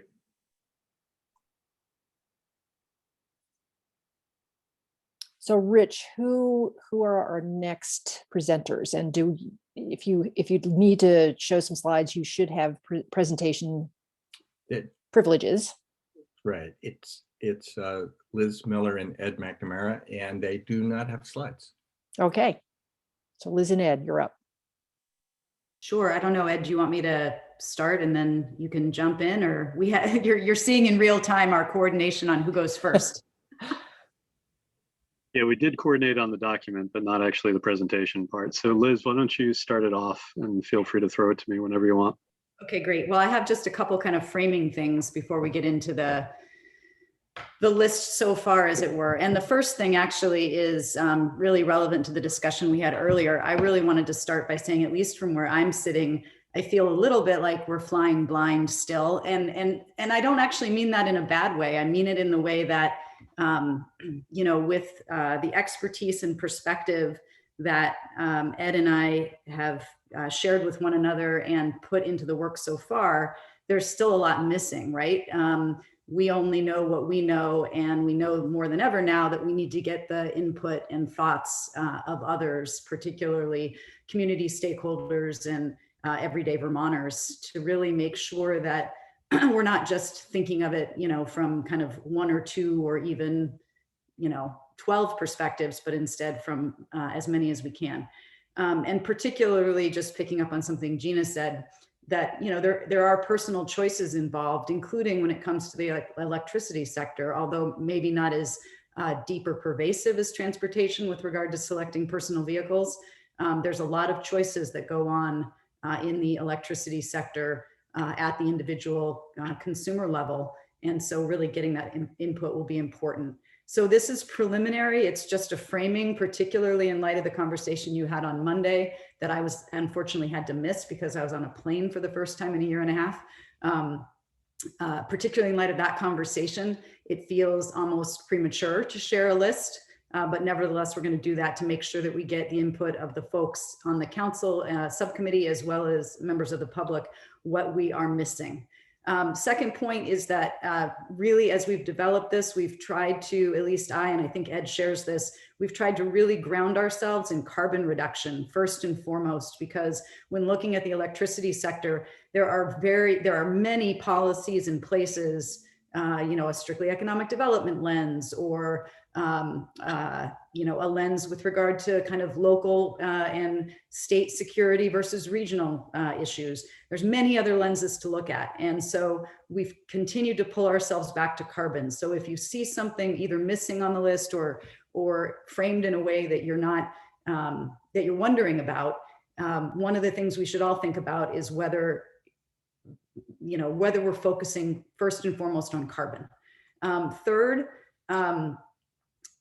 you know, where else will policies be developed? We've talked about the comprehensive energy plan. You'll hear as we discuss this that there are a few places where we expect the comprehensive energy plan will be doing a deep dive. And so while it's important for the Climate Council to be aware of it, the expertise and kind of deeper work may happen there. And similarly at other subcommittees, someone mentioned earlier renewable energy siting, for example, and I've seen some of the discussion on that in the Ag and Ecosystem Subcommittee, and our understanding being that primarily they're looking at that from a land use and regional planning point of view, but obviously to the extent it fits here, we need to be aware of that and mindful of that connection, and not try to do, quote, more than is appropriate for our subcommittee. And then I guess finally, a do no harm philosophy, at least that's the way I would phrase it. There has been a lot of progress in the electricity sector. There needs to be more in order to continue to support decarbonization. And that's the point of the work that we're all doing. At the same time, we have to figure out ways to make sure we're supporting that decarbonization in a way that's meaningful for Vermonters, including from a cost point of view. Because without that and without the support that goes along with those personal choices they're going to have to make, which include pocketbook concerns, we're not going to see the progress in the future that we all want. So I guess that's it for me. And I guess no order of importance, Ed, is that fair? I mean, we've kind of put a list together and I'm not sure that I at least haven't ranked it, and I don't think you have either, right? Yeah, that's correct. Yep. Great. Okay, so do you want to kick us off from there maybe? Sure. So just quick reiteration, electric sector is an enabler of carbon reduction in transportation and heating sector. And so need to ensure that the power supply portfolio for the utilities is clean, is carbon free. Also need to ensure that there's a strong, reliable, flexible grid at distribution level and the transmission level as well. There's going to be a lot more electric usage going forward, a lot more interesting peak loads, and managing those peak loads to minimize costs and to ensure reliability is going to be critical. So far, it's already been mentioned a couple times, we've had significant progress in the electric sector, already low carbon. Mostly, I think we're about 90 or low 90s% in terms of carbon free in the electric sector. That includes nuclear as well, which is considered zero carbon. Largely renewable, about 65%, 67% of power supply portfolio is renewable. And we expect with GMP, Vermont Electric Co-op, and the existing Burlington Electric, Washington Electric, and Swanton are already 100% renewable. We expect folks to be, the state as a whole, to be mostly renewable by 2030. Another important point is we have a renewable energy standard. And this is important because it's based on the percentage of load for each utility. It's going to keep pace as we add more EVs, as we add more heat pumps. So it's a very robust mechanism that we already have in place to ensure renewability. We also have some great systems in place. Vermont System Planning Committee. We have ISO New England does every 2 years a regional system plan. Velco does their every 3 years Vermont long range transmission plan, and the VSPC meets on a quarterly basis and looks at how to coordinate the electric sector expectations regarding load growth and electrification. We already have these infrastructure in place. We also have, I mentioned RES, an important component of renewable energy standard is Tier 3, which is something fairly unique to Vermont. It supports electrification of heating and transportation with rebates and incentives for heat pumps, for electric vehicles, for chargers. We also are moving forward on electric vehicle rates. ACCD is doing a lot of really good work on EV public charging network. Actually, our utilities are doing a lot of work as well. And there's a fair amount of legislation that's pending right now as to some load management and some electrification incentives going forward. So that's the progress so far. In terms of needs going forward, things that we ought to focus on. Mentioned before, increased electrification, transportation, and heating sectors. It's going to have a lot of increase in demand. So we need to emphasize demand management, minimize infrastructure costs. Another related component too is whenever we look at projections for EV and heat pump use, most of electrification is going to result in extra kilowatt hours in the wintertime. So we're going to need to be able to handle that load, find the resources necessary to meet those wintertime extra loads. And also, because we are going to need to encourage fuel switching from fossil fuel to electrification, we need to minimize costs and also barriers to encourage the fuel switching. So this is where the GWSA cost-effective requirement, at least in my mind, really comes in. Liz, do you want to start touching on the recommended policies? Yeah, sure. So far, we've bucketed policy areas to accelerate progress toward the goals that Ed just mentioned into essentially 4 areas. So I'll frame those and then I'll go over them. The first is looking at the renewable energy standard and what improvements could be made there. The second is how to support further efficient development of our in-state renewables in a way that will support, for example, the load growth that Ed talked about and all of the electrification that's going forward along with the goals in the RES. The third is mechanisms that we can continue to encourage or build upon to meet our electrification projections and the growth in the load that's likely to come from that or that needs to come from that in order to get to our carbon goals, and doing that in the best, lowest cost, lowest carbon way possible. And then finally, kind of just headline, I guess, grid resiliency issues, ways that even though they're cross-cutting with other committees, we can ensure that the built system that we have in the electricity sector is ready and able not only to support what we have now and the growth that we may see right now, but then more importantly, everything that's to come as we electrify. So let me just quickly go back to the first, which is the renewable energy standard. Ed may want to touch on this a bit more, but it's my understanding that in the comprehensive energy plan that will be coming out, one of the things the department will be engaging with the public and stakeholders on is how the renewable energy standard that's really helped make a lot of the progress we've had so far could be further bolstered to ensure even more going forward. Like, for example, right now it's a renewable energy standard, renewable being the key word, for tier 1, which is kind of our overall goal, and tier 2, which is our more local generation goal. And is there a way going forward that at least with the bigger picture goal, we could not only move it toward or to 100%, which many of the utilities, as Ed mentioned, already have plans to do on their own, but also could move it toward a kind of total carbon view rather than simply or only a renewable view. So I think those are things the department will be looking at. And if they did occur, they would require legislative changes because the RES is a statutory mechanism that we have. So as we kind of think about policies, we're bucketing in our mind whether they're a legislative change or potentially a rulemaking at ANR or PUC or otherwise, or instead something that doesn't actually need legislation or rulemaking, but either needs to be continued through current rate making structures with the utilities, or encouraged through the private sector and investment. So that's the first one. Ed, do you want to say anything about that one before I move on? The only other aspect I would add too is looking at the RES, you have an in-state requirement and essentially an existing renewable requirement.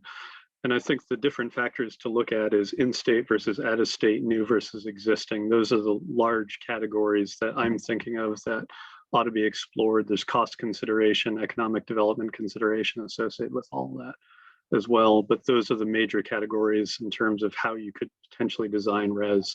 Obviously, there's lots of different ways of doing it, and looking forward to engaging with folks as we start talking through the CEP. Thanks. And good point there also, that that's where, from the Climate Council point of view, the focus on carbon might differ in some, not differ, but be narrower, I guess, in some respects than the way the Comprehensive Energy Plan may look at it. Because from a strictly carbon point of view, you may do only certain things with the RES in order to make sure that we stay as clean and carbon free in the future as possible. Whereas when it comes to other factors that the Comprehensive Energy Plan looks at, other policy choices may be considered. So I'll keep going and then we'll pause for questions. The second one, just thinking about that in-state renewable portfolio as we move forward and what else can be built to help meet our needs. One of the things that we've heard of and have on our list so far that we want feedback on is whether, as a program that's called the Standard Offer, which has been in place for more than a decade now in various forms and iterations, but is scheduled to come to an end in the coming year or two, whether that program should have a replacement that thinks more in terms of community renewable energy and the platform that we now know that we need. If so, that would be a legislative change. Again, there's a lot of design issues that could go into that. The legislature's already starting to take testimony. In fact, just today on this topic in Senate Natural Resources, I think, if I'm right about that. I know Ed was testifying. Yeah, he's nodding. And so again, legislative changes, if it were to happen, many policy goals behind it, not all of them strictly carbon related, but something that's on our list for this subcommittee to consider. And then secondly, under that in-state renewables bucket, what is the model from now until 2050 for on-site generation? up to this point, we've had net metering, and that has really served the state well. We've had tremendous growth, particularly in solar, through net metering. And many Vermonters have participated, but by no means all Vermonters, and also at a known and understood cost for those who are not participating. So are there ways to reduce or eliminate that cost shift, to think of things in a more equitable way, and also to provide opportunity to the maximum number of Vermonters who want to participate in on-site generation, while thinking about the fact that we're going to have load growth and we're going to have load management, and actually local micro on-site generation can be, if done properly and with storage and with good control, a really great solution for both carbon reduction, which is our primary mission, as well as resiliency. So that's the second one. And Ed, do you want to add anything there before I go to the third? Only very briefly on net metering. The department has been proposing that there's net metering somewhat revert back to the original design from 20 years ago, which is really strongly encouraging on-site consumption of own generation. And so providing incentives for using as much of the energy that you produce on-site as possible. And that could be storage, it could be, setting your dehumidifier's timer properly. And I think it really could be so the folks installing solar, helping them to develop new business models that are really at the customer level, saying, how do you maximize the consumption of your own generation? How do you use this to the extent possible so it's not being pushed onto the grid and another stressor of the grid? Okay, the third one, encouraging or making sure to continue mechanisms for meeting our electrification load growth. The first category of policy changes that we've put on this list is making sure, this one gets a little technical, but Ed hit it briefly, making sure that we have in statute and in policy things that actually match our need, I guess, as we electrify more and more, and specifically looking at where that load is going to occur, and the fact that, at least as we understand it now, that load growth will occur, and the primary need, the gap that is between what we have and what we need, will occur in the wintertime. So how do we make sure that as we electrify and as we encourage greater low carbon and renewable electricity usage, we match those two things and ensure that wintertime load is considered, so that you don't have, 100% plus renewable electricity being used in the summertime, but in the wintertime find yourself needing to actually go to the market and use fossil fuel-based sources. That's not what I think any of us would want to see, and we need to make sure we have policies that are designed to kind of encourage and smooth that situation, so that wintertime is taken into account. And that would not have to necessarily include an in-state renewable component specifically as you design that, though it could. And either way, it could also encourage storage paired with renewables in order to help meet that demand. The next one there, in terms of supporting electrification and load growth, would be to consider modifying what we call Tier 3 in our renewable energy standard, which right now is essentially a fuel switching program where the utilities help customers switch from fossil fuel-based processes to electric and based processes that are renewable or cleaner, carbon-free rather. And we could do something that would actually incorporate what's sometimes called a clean peaks, where in addition to the way Tier 3 works now, you add a requirement, a portion of Tier 3 where storage is encouraged, for example, or load management in a way that ensures that you're peak shaving during the day. That's why it's sometimes referred to as clean peaks. And then there are things that we should continue to encourage, things that already exist, but that we can't let drop off the radar, and in fact may need to support more. And that includes utility direct customer load control programs. Many of the utilities now have these when it comes to things like heat pumps and electric vehicle chargers. And the modeling that we all do on how the distribution system will handle further load growth makes clear that continuing that that type of program is important as we electrify to make sure that our grid is as robust and stable as it can be.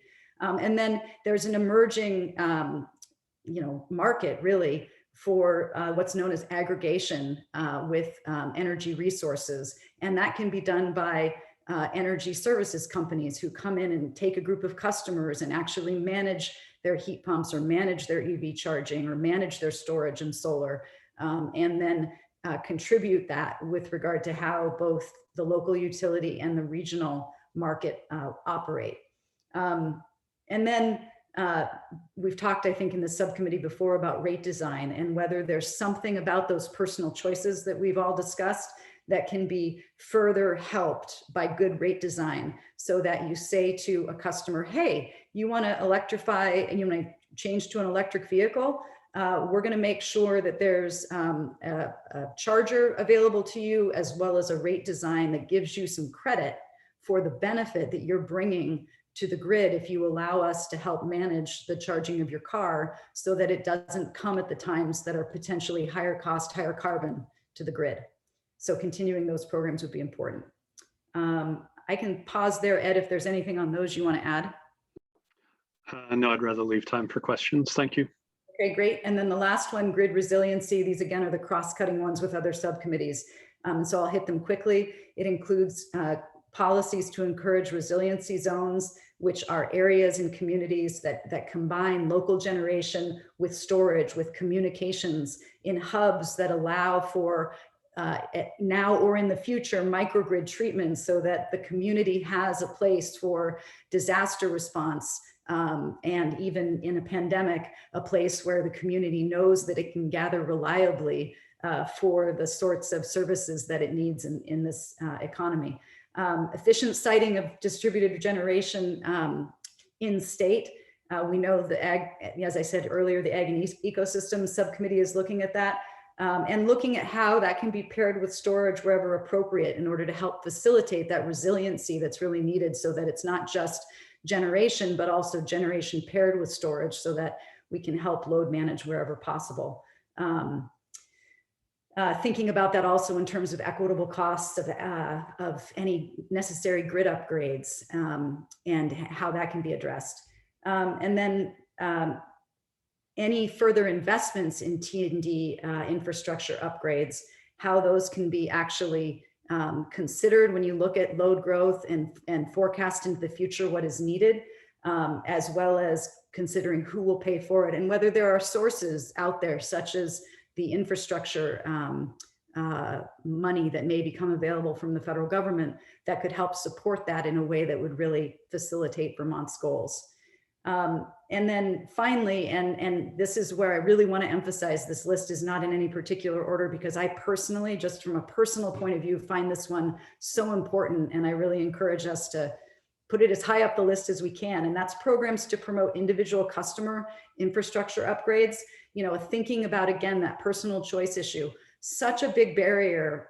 I know for Vermonters can be, gee, how do I actually deal with having that electrical panel upgrade or getting an EV charger? And there's just so many things to consider and pay for and deal with, that anything we can do for Vermonters in this transition at the individual customer level, at their homes, at their apartments, at the places where they live and work, so that the infrastructure supports this transition, will be really important. So that could be direct investment upgrades. It could be further investments in weatherization.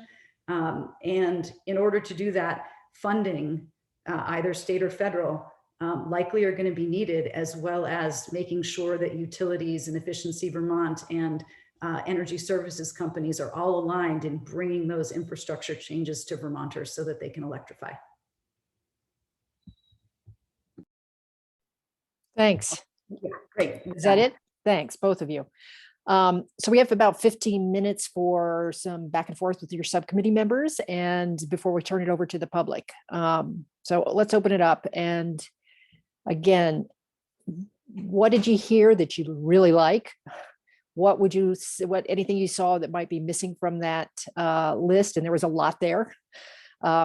and any information or stakeholders you think really need to be brought into this.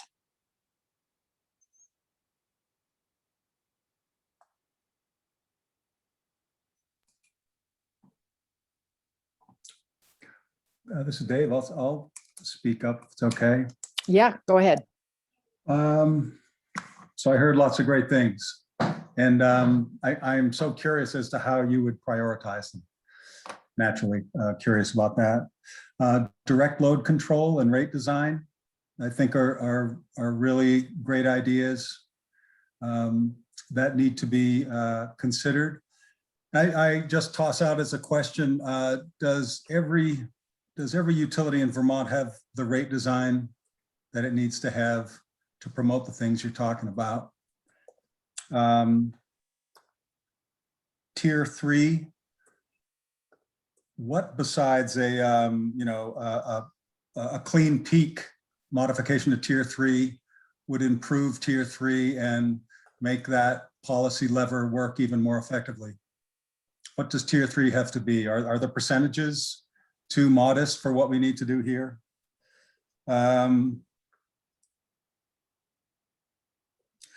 When we talk about storage, are we talking about mobile storage as well as stationary? And if we're not, what sort of things do we need to do? This is obviously really wonky, standards related stuff, but do I need to buy a Tesla Powerwall, or can I just use my car when I pull in the driveway to back up my my home and make it more resilient? Those are the few questions I just will toss out.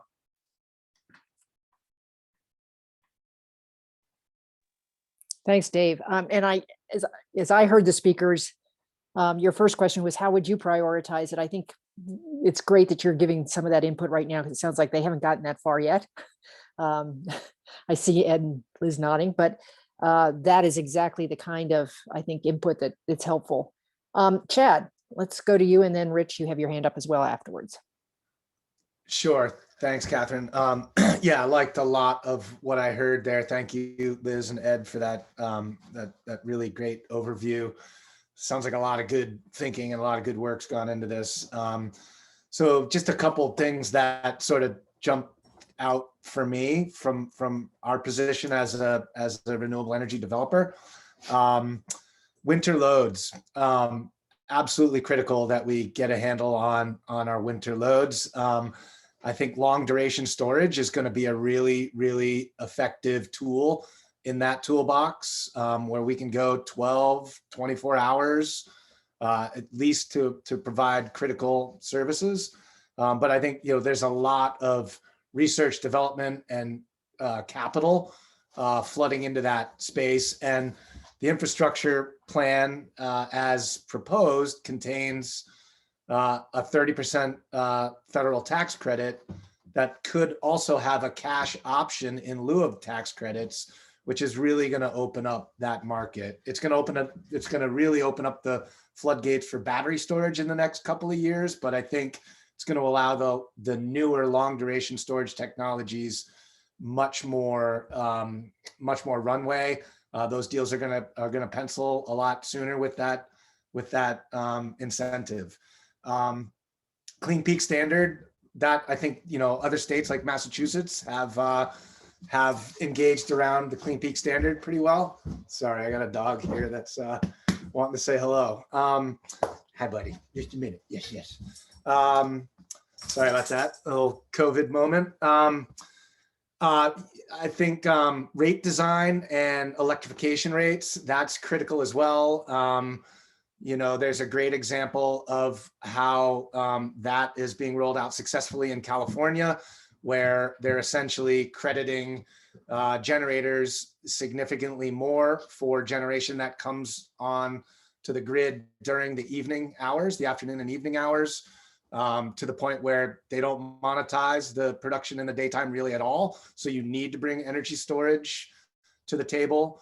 So I think that, and electrification rates, I think, is something that we've been thinking about for a while as well. And so great to hear that. And then, finally, I think, it's the third rail of everything that we're talking about here, which is siting. I think we've really got to improve our energy siting programs here in Vermont. We see these projects as win-win for the environment, but obviously we've got a lot of work to do there. We got to make sure that we've got siting standards that are adhered to by all developers. So I think that's great to hear that, we're thinking about that. And then finally, I think Liz knows really well that we in the renewable energy community are really excited about the potential for the federal infrastructure funding to help defray some of the costs of just the necessary upgrades to the grid, both transmission level as well as distribution level, and then certainly the intersection of the two at the substations. If we can get beyond the who pays conundrum, or if we can at least minimize that, that'll go a long way. When all those costs are foisted upon the renewable energy community, ultimately projects don't pencil and they don't get done, and none of the improvements get done. If they're all put upon the ratepayers, we have increased rate pressure. So really excited to hear, and I think we're extremely well positioned here in Vermont, given where our two senators sit with respect to their respective committees in Washington. So really excited to see what we might be able to do collectively to bring as much of that federal funding to really jumpstart this transition or continue it much more aggressively. So thank you very much for the opportunity to provide those comments. Liz and Ed, do you have any response before I move on to Rich? Yeah, my only is just on that last point. Obviously, Chad, understand and agree, as you heard. I see Chris Campany's comments, which I think maybe picked up on some of the things I said toward the end. Wherever possible, thinking about the infrastructure dollars that may come for Vermont, also right at the individual customer level. There must be a way, I say, for some of those dollars to actually flow right to Vermonters into their homes for the upgrades that they're going to need, which of course in turn then create, everything's a system, right? So there will be necessary T&D upgrades that come from that. But if it starts, and if the focus starts and continues to share the perspective of Vermonters, it's about load and allowing them to come onto more electricity usage in order to decarbonize, and that has to be like as Chris said, the 200 amp panel, et cetera. So anyway, just making sure that as we talk about T&D upgrades, we don't forget the end user.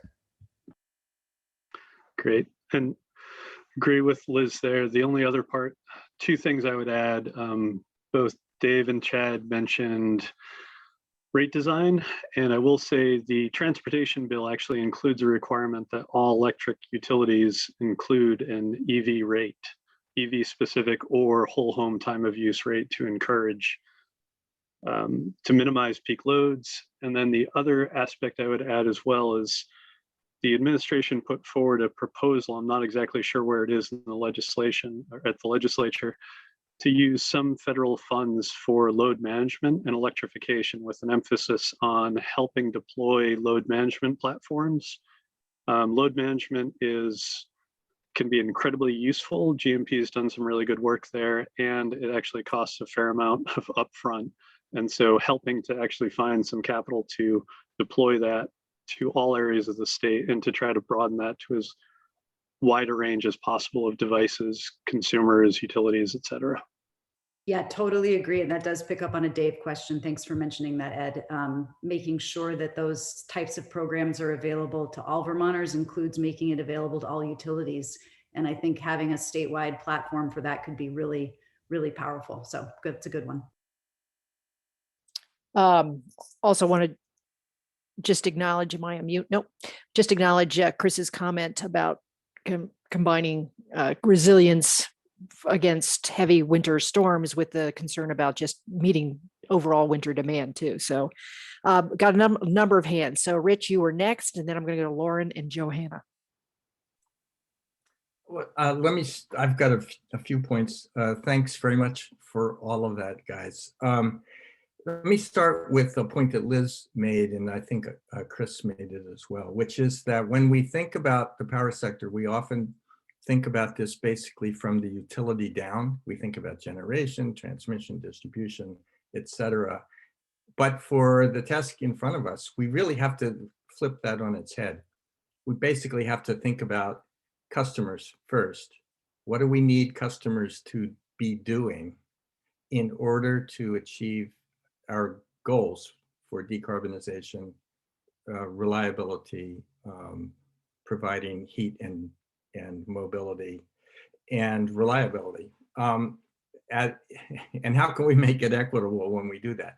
But I think it is important, and I hope I'm feeding back to you something where you already are there, but we need to think of the power sector basically from the customer out as opposed to from the generator in.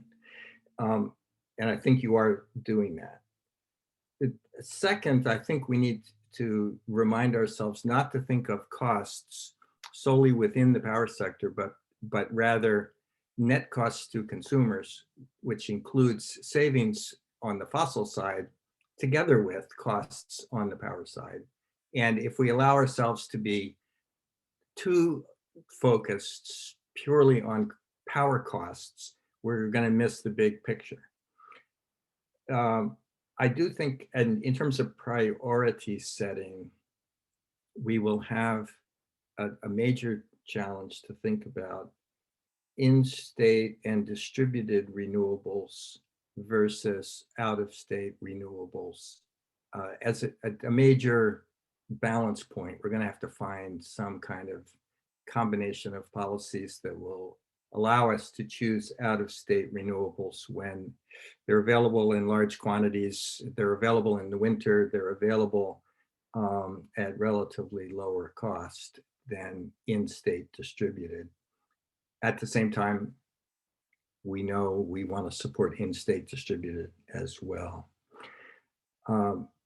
With respect to many of the elements of your list of policies, I guess prioritizing among them isn't so much of a challenge because in fact, they interlink and you need them in order to work together. You know, you need demand response and tariffing and distribution grid upgrades in order for the other things to actually work. So basically they're a package, and I suppose it would be useful to identify those things that are essentially part of a single package when we are asked the question, what's your priority? You know, and the answer has to be, well, there's no point in doing one without the other. And well, I have two more. One is that I really want to encourage the community renewables option as an additional and potentially growing option in the state. Facilitating that seems to make sense from a siting and cost point of view, as well as making the benefits of renewables available to more people. My last point is a question.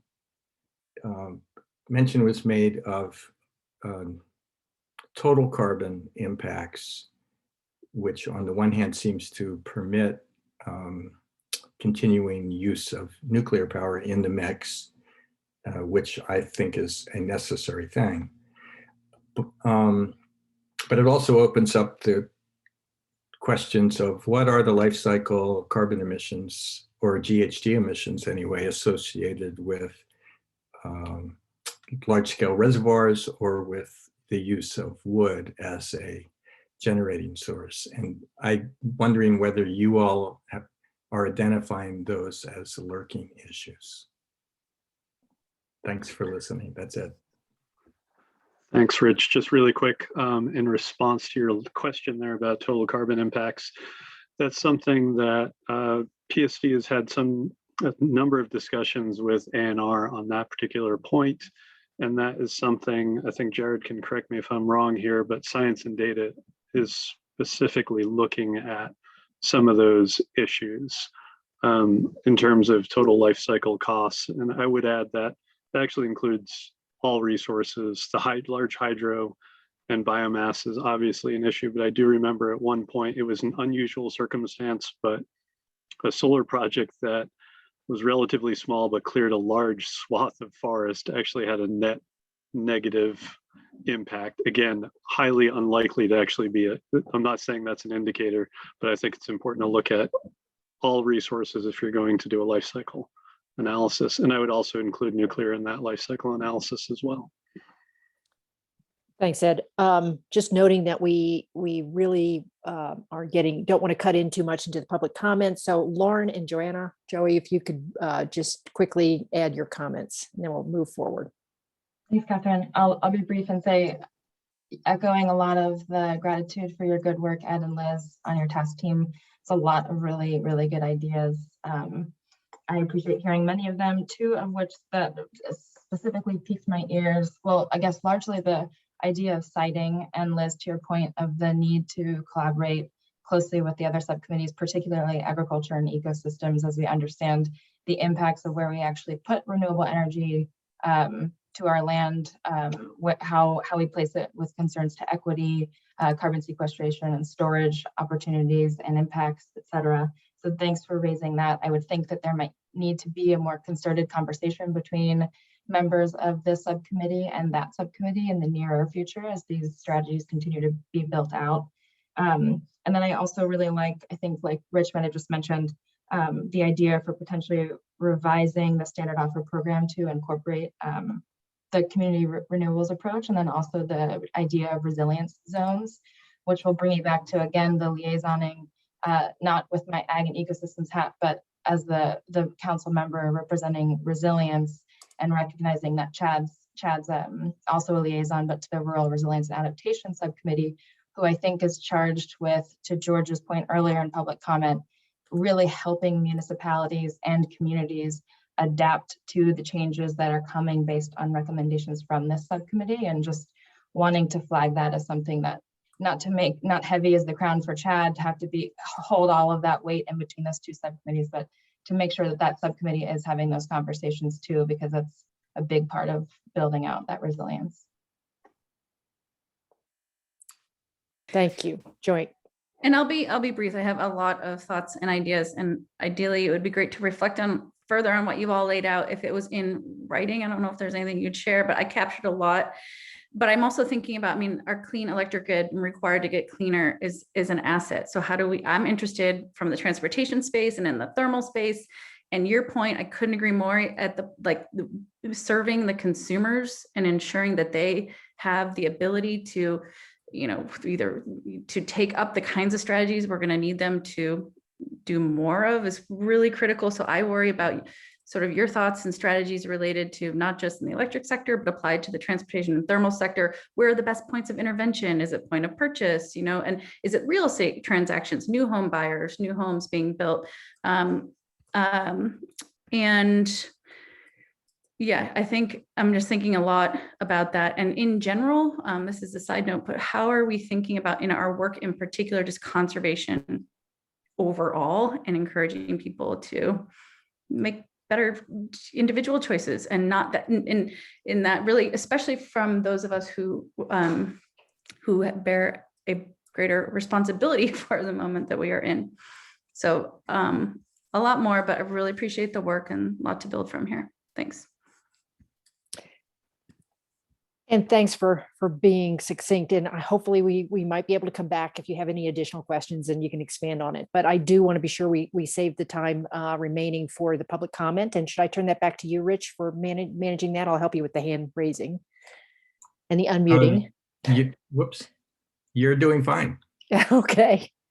Well, so let's turn to our other participants, our attendees that are from the public, if you have anything, if you can use hand raising, that's great. I see Annette and Carl are already have their hands up. And you should be able to unmute yourself. If not, let me know and I'll see if I can help you. But Annette, you're up. Could you unmute yourself? There you go. I'd like to offer a couple of comments. One is on the topic of siting. At some point, somehow, we have to drill down into talking about the Public Utility Commission process. It's a very expensive and brutal process. And if that's where we're ending up with building a lot of more generation, I know looking at the list here, not that many of you are dealing with it, but I deal with it regularly and it hasn't gotten any better and it is really awful. And so, you know, we need to drill down to that level of if we're going to build out more renewables. I think Joey's comment about using less and conservation has got to be part of this. We cannot continue to just build our way into this transition. We need to use less. And I am concerned about the electrification as the sole focus. I don't know much about it, but I keep reading in what I think are credible sources about hydrogen. I don't know how relevant it is to Vermont, but I keep seeing more and more about it. And putting all the eggs in the electrification basket, I think has some risks. And so I would like to hear some consideration of other types of technologies. Thank you. I don't know if that might be an opportunity for any of the subgroups to task leaders to respond about whether or not hydrogen is something that's being looked at seriously as one of the options for energy source. In the transportation sector, you know, we know it's out there, but it's a long-term issue as we look at 2025, and that's where our effort is focused. The technology just isn't here yet. Both the production of the fuel and the vehicles that run on it aren't readily available. So, long-term, I think those types of alternative fuels have got to be on the table. But our focus right now is what is really available right now, and that's electricity for transportation anyway. Thanks, Gina. The buildings team is looking at the design of a clean heat standard that would permit qualified biofuels and renewable natural gas to play a part in the thermal sector.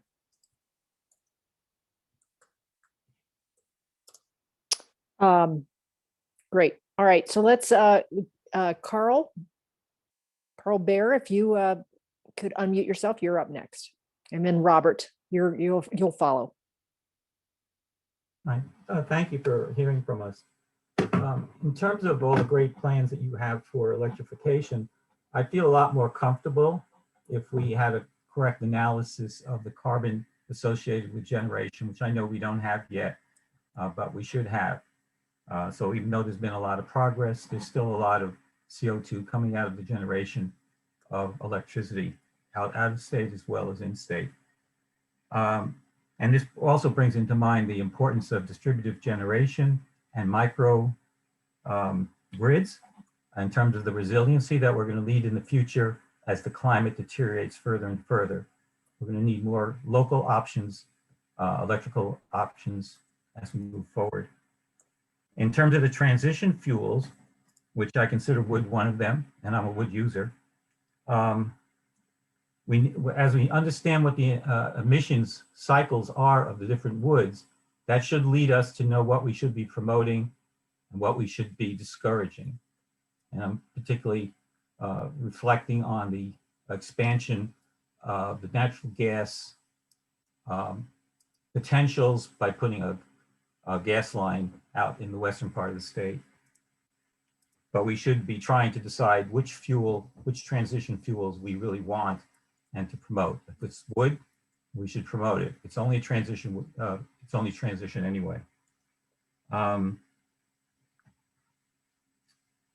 In terms of land management, and this reflects back to what Peter Walk was talking about, I would hope that as we work on lowering the amount of methane and the land management of the ag, that we include that with issues of sequestration.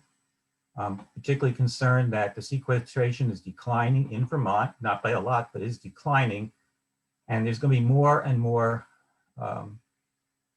challenges to getting sequestration up. And so we need to have a handle on that and make our land management, soil management issues related to sequestration as well as in the forest. There's no reason why Vermont is going to just allow exurbanization and suburbanization of Vermont, which we anticipate to happen with people coming up in the next 30, 40 years. We have to pay attention to our land management and our soils. Thank you. Thanks. Carl, could I just ask what your, how you would affiliate yourself? Reigate Energy Committee. Great, thank you. I should have just reminded. I should have said so. Reigate Energy Committee, we have a very active group. We call it Reigate and Climate Change. Thank you. Go on to Robert Lamert, and then if the subcommittee wants to jump in and respond to any of these comments, please do. Hi. Are there any geological voids in the geology of Vermont that could be used to store gas, store water for subsequent uses of, big battery? I haven't been able to find anything that indicates that there are these kind of voids, but they could be very useful in the upcoming period. And I was just curious whether anyone knows. Robert, could you also tell us your affiliation? Yes, I operate a consulting firm called Carbon Negativity. Great. I don't know if anybody knows the answer to your question, but I'll take any comers. All right. Well, if anybody knows, I'd love to hear it. They could be very useful. Now, responding to Carl's comment, I mentioned in the comments that there's discussion focusing around the mid and longer term future of the Reigate power plant. That's a very significant user of waste wood chips. Is concerned for the forestry industry that needs to be balanced with other needs and requirements. And it's interesting to hear that that the standard offer is being looked at. But right now that plant is very inefficient and not at all profitable, and requires subsidies, which really we're not in a position to continue indefinitely, and it's due for some type of major renovation. We're in the early stages of looking at that, and I'm meeting with the owners on the plant site in the next couple of weeks to talk about various things. One thing that they did mention was the use of what's known as biohydrogen. There are basically three families of ways to create large amounts of hydrogen. It would be very suitable to generate hydrogen in that plant if it were remade for that purpose, and also produce biocarbon, which could be used as a carbon sequestration and a raw material for the fuel cells that run on hydrogen. But that's a long way down the pike. But someone asked about hydrogen. There's a tremendous amount of activity and conversation going on.